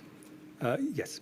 All right. And they were asked to socially distance, and indeed, if you go down to page 4, please, the guidance sets out there the various things that were asked of the clinically vulnerable. Now, can I ask you about pregnant women? There were a number of pregnant healthcare workers who clearly will have read this, and in accordance with the guidance, were now being told to work from home where possible. Was there any consultation with the Royal Colleges, either Obstetrics and Gynae or Royal College of Midwives, prior to the clinically vulnerable guidance being published? Yes, there was quite a debate. I mean, I wasn't leading this. Professor Jenny Harries was. And can I just do a quick side point? Professor Harries, whenever there was a really difficult problem, she walked towards it, which is one of the reasons she appears in front of you a lot. But she has dealt with many of the most difficult issues. That was her choice. I think we all owe her a debt of gratitude for doing that. This is one of the issues where she was leading. And the Royal College of Obstetrics and Gynecology, who are obviously the experts in this area, the Royal College of Midwives, came up with others, indeed, with a joint statement about their view about where the risk was, based on the limited data, but the important data they had initially. And we signposted where we could their advice, because they were the experts in this field. But the decision was that it was too complicated to try and put so many caveats into the social distancing information, and we did have a residual concern that the Royal Colleges had quite a clear view based on data, which I think was the right place to start, that the risk was principally in the last trimester of pregnancy, the third trimester of pregnancy. This obviously extends, and this is where the difference is, and it's a subtle but important difference, potentially into the first and second trimesters as well. I think what subsequent data has shown is that there is an increased risk probably across pregnancy, but that risk is clearly much greater at the tail end of pregnancy. So in a sense, both positions were a reasonable position to take, given the limited data that was here. We tried to make sure that there was no conflict, but there remained, I think, some ambiguity here. I think you've seen an email from the Royal College of Medicine being critical of you for not... Royal College of Midwives. Sorry, Royal College of Midwives, forgive me, you're quite right, Professor, saying critical of you for not providing guidance for employers, saying fairly and squarely this is the job of the 4 CMOs. Was it your job? No. It's a short answer. I mean, I think that perfectly understandably, the Royal College of Midwives, and remembering that whereas the obstetrics and gynecology college is essentially my professional group, they're the doctors, midwives tend to be a different group. But quite understandably, people seemed to think early on in the pandemic that anything that was important had to be signed off by the CMOs. Yeah. Given how few of us there were trying to do a lot of different areas, I didn't think it was sensible for us to be trying to sign off every bit of guidance. I thought that really would lead to extraordinarily poor decision making by us, and or a block on the system. So it wasn't our job to do the guidance, and we didn't. But we did appreciate the point they were making, which was that there was a potential difficulty between if you passed this document and their document, their joint document, you could say, well, what am I supposed to do? And we tried to signpost people to the expert document, i.e. the one that was jointly put out by the obstetricians and the midwives. New topic, please. Routes of transmission. And Professor, bear in mind that Her Ladyship's heard a lot of evidence about this already in the preceding weeks, but I want to ask you really about the terminology, because forget the extent to which airborne or aerosol transmission played a part. It was acknowledged, I think, fairly early on there was likely to be airborne transmission. Would you agree with that? I agree with that. Right. And airborne, aerosol, any other variations seem to be used either interchangeably. And the droplet definition size causes a degree of confusion potentially. Do you have any views or observations to make about the terminology we should use going forward where they were dealing with a respiratory virus? Well, some of your expert witnesses, rightly in my view, said that part of the problem comes that different people from different disciplines work in this area and use terms, in slightly different ways. And I think that isn't helpful. I come from medical background, so I tend to use aerosol and droplet. But I think actually, in practical terms, the question is it a near field risk or a far field risk? And that is, I think, in a sense, that makes it a less of a almost pseudo-technical argument and into a practical one, which is, if you are more than 2 meters away from someone, how much have you reduced your risk? And if the answer is, if it's a droplet-based thing, in terms of ballistic droplets, in medical speak, you've reduced it to, for practical purposes, close to zero. If there is still aerosol transmission, and that is going to be much further. And secondly, it has an importance in terms of time. So droplet risk is only important for the immediate period after someone has actually been in the place. Aerosol, for, again, using the medical terminology rather than the engineering one, is important for a period after that and can be for downwind of that. So I think it's often easier just to use okay, what is the practical implications starting point rather than the theoretical basis of it. Do you think, therefore, there is a need for the IPC guidance to be effectively redrawn to draw up that near-field, far-field distinction? I think it's a lot easier for people to understand and avoids these. You read sort of droplet sizes and try and work out what you're supposed to do. can you help me with whether at any point during our relevant period you came of the view that aerosol was the dominant route of transmission of COVID? I am still unsure whether it reaches that level of importance, but it is certainly substantially more important than we with collective view was right at the beginning. And I don't think any of the evidence you've heard would dispute that the midpoint of medical and scientific opinion undoubtedly shifted over the first year of the pandemic. There were people who were outliers on both ends of the argument and indeed still are, but in terms of the midpoint, that shifted during that period. Given that it was acknowledged that it was possible, the extent of airborne transmission was not known, do you think at the start of the pandemic in March 2020 there ought to have been FFP3 recommended for those working within the healthcare system? Well, I think that hinges on a number of things, but I think that includes how frequently a situation where an FFP3 will make a difference compared to a surgical mask, if there is a difference. The second question is there a difference at all? And you saw the evidence both of Professor Hopkins, who I would consider one of the leading health protection people in Europe, and your own expert witnesses who agreed with her the next day that actually the evidence that there is a difference between these forms is in fact extremely weak. That it may develop over time. That's not to say it doesn't exist. No. It's simply that at this point, now then the question is, are there any downsides to wearing an FFP3 compared to wearing a splash-proof surgical mask? And the answer is pretty clearly yes.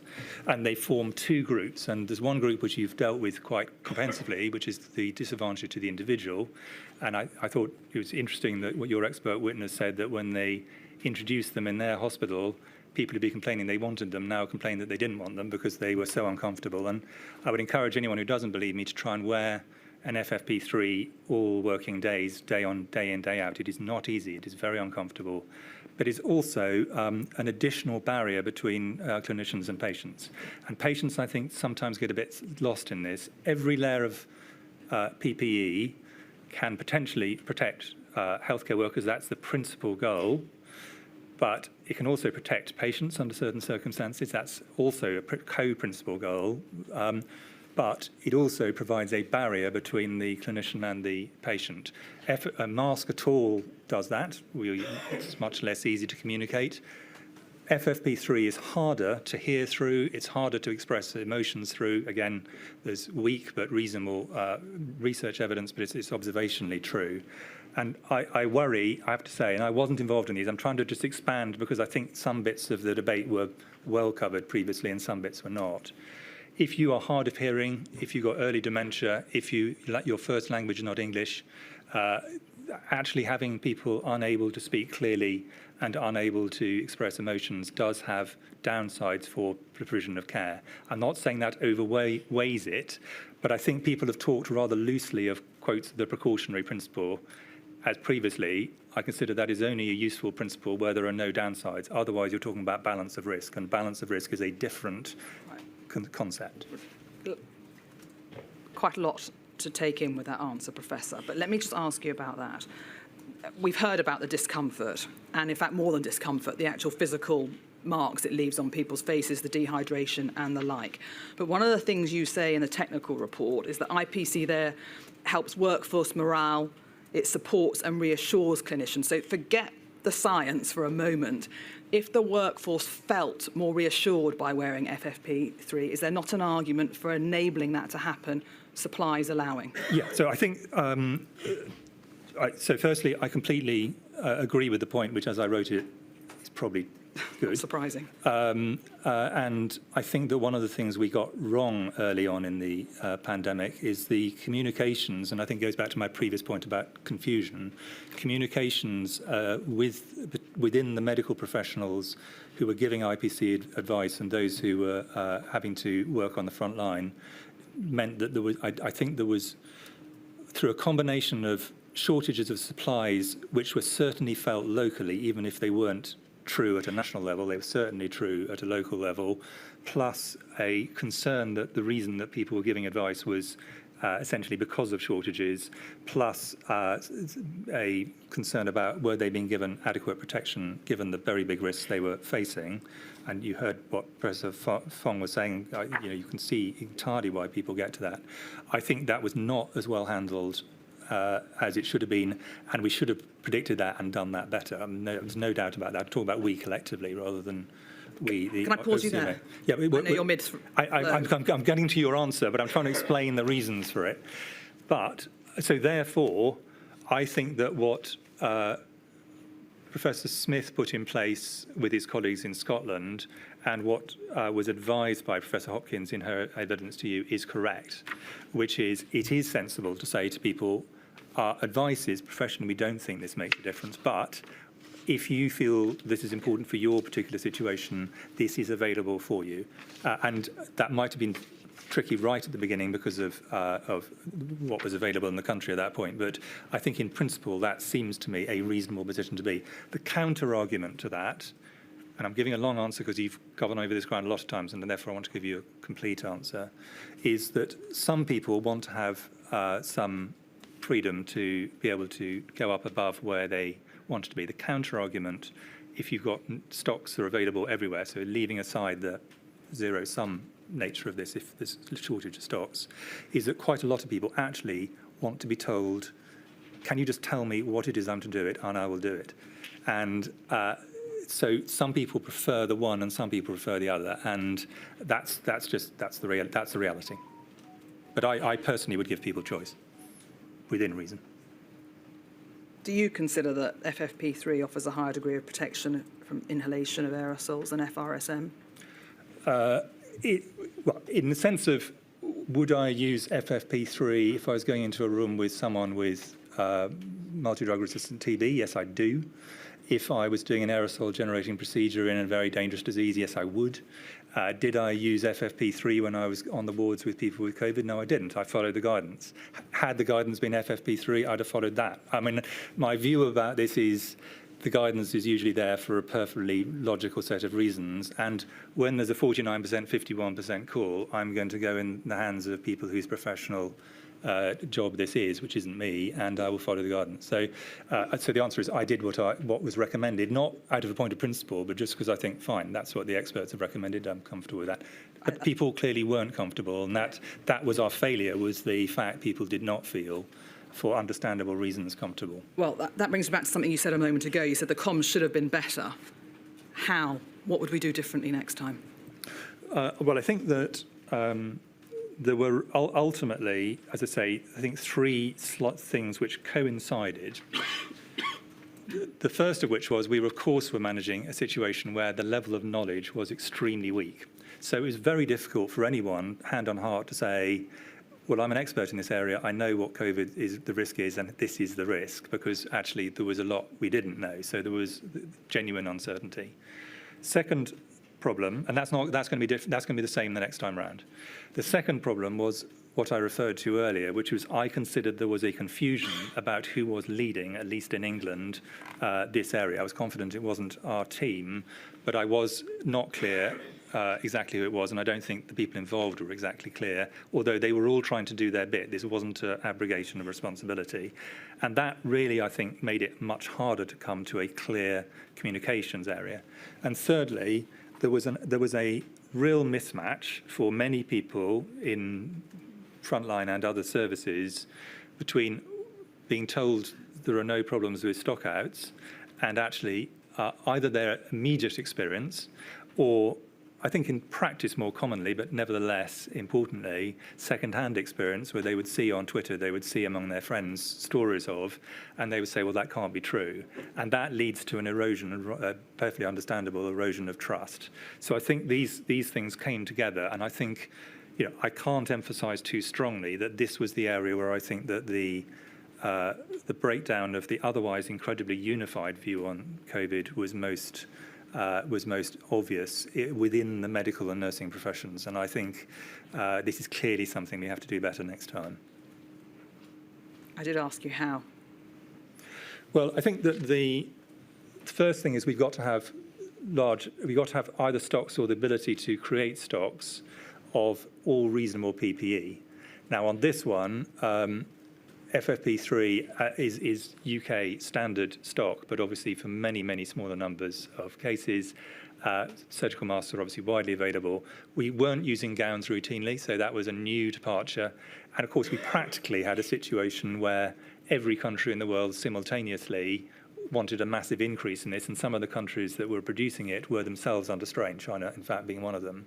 So the result was a big increase in demand and no increase initially in supply, and that caused problems. I mean, I obviously wasn't involved in this, but I'm just making an obvious point.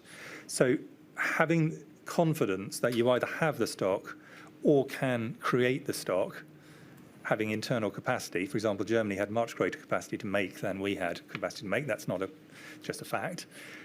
Is the first one. Secondly, I think you've got to have a system that is capable of making decisions on this, where the senior person who is the final arbiter, if there's an issue of debate, is clear from the beginning, rather than trying to work it out in flight, which is, in my view, where we ended up. Pause there, because I do want to come back to the UK IPC cell, but can I just try and finish my thread of thought?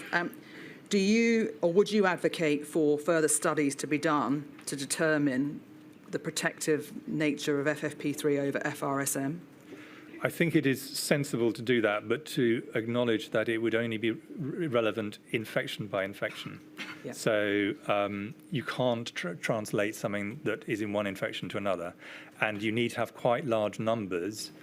And this goes to a slightly wider point, which is the majority of the transmission that went to healthcare workers in hospitals, certainly, primary care may have been different, was from other healthcare workers, not from patients, and vice versa. The large nosocomial spread in hospitals between patients appeared to be principally between patients, not via healthcare workers. So actually, the evidence that the big problem for both healthcare workers and patients was the lack of PPE that was a barrier between them isn't held up by actually what was seen, which was transmission between healthcare workers. Now, if you make someone aware of FFP3, my own prior would be when they go into the staff room, whatever it is, they're even more likely to take it off than if they're wearing a surgical mask, which in fact you can wear perfectly easily and comfortably for quite a long period. So it's not, and this is the point Professor Hopkins made, which I completely concur with, the question is not what happens in a lab, the question is what happens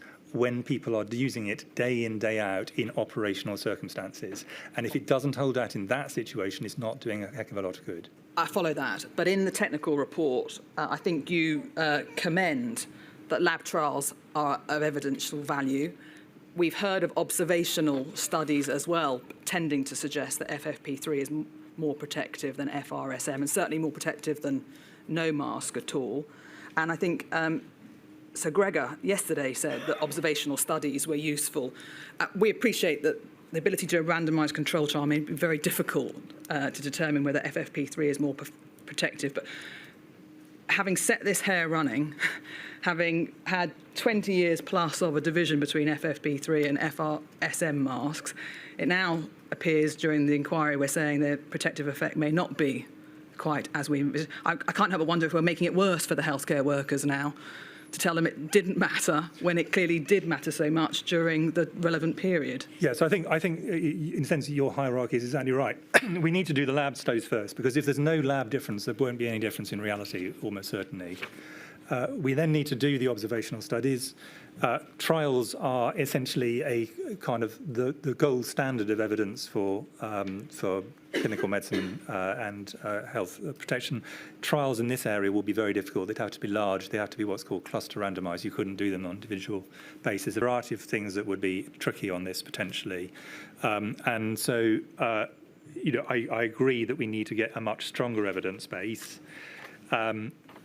Or say we're not really clear and we think you're fine with the surgical masks, but here are FFP3s if you're at particularly high risk or you have particularly high concerns. That's a pragmatic answer. It's not a good scientific answer. Asymptomatic transmission and asymptomatic infection, we have the difference well in mind, Professor.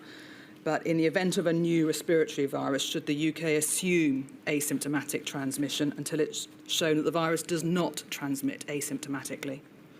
I think we should definitely assume that some degree of asymptomatic transmission could occur. That it would be foolish to not assume that. But it is quite practically important to at least have a first pass view as to whether it's likely to be a major part of transmission.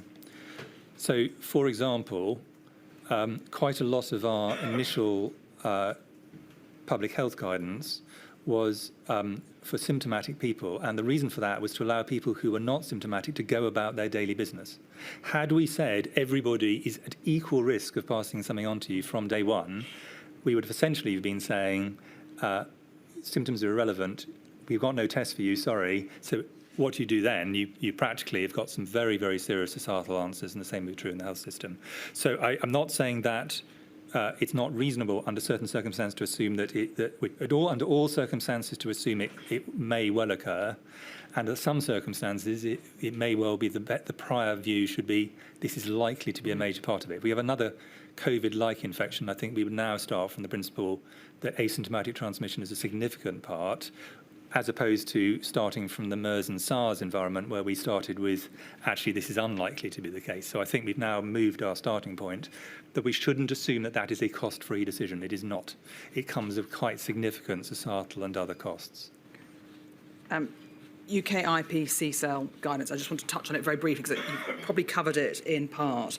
But you're not the sign-off, if I understand your evidence correctly, for the UK IPC cell guidance. Correct. All right, now we heard a little bit of evidence about the senior clinicians group, and I'd just like to hear from you, please. What role, if any, did they have in amending, looking over, approving, being cited on, whichever terminology you want to use,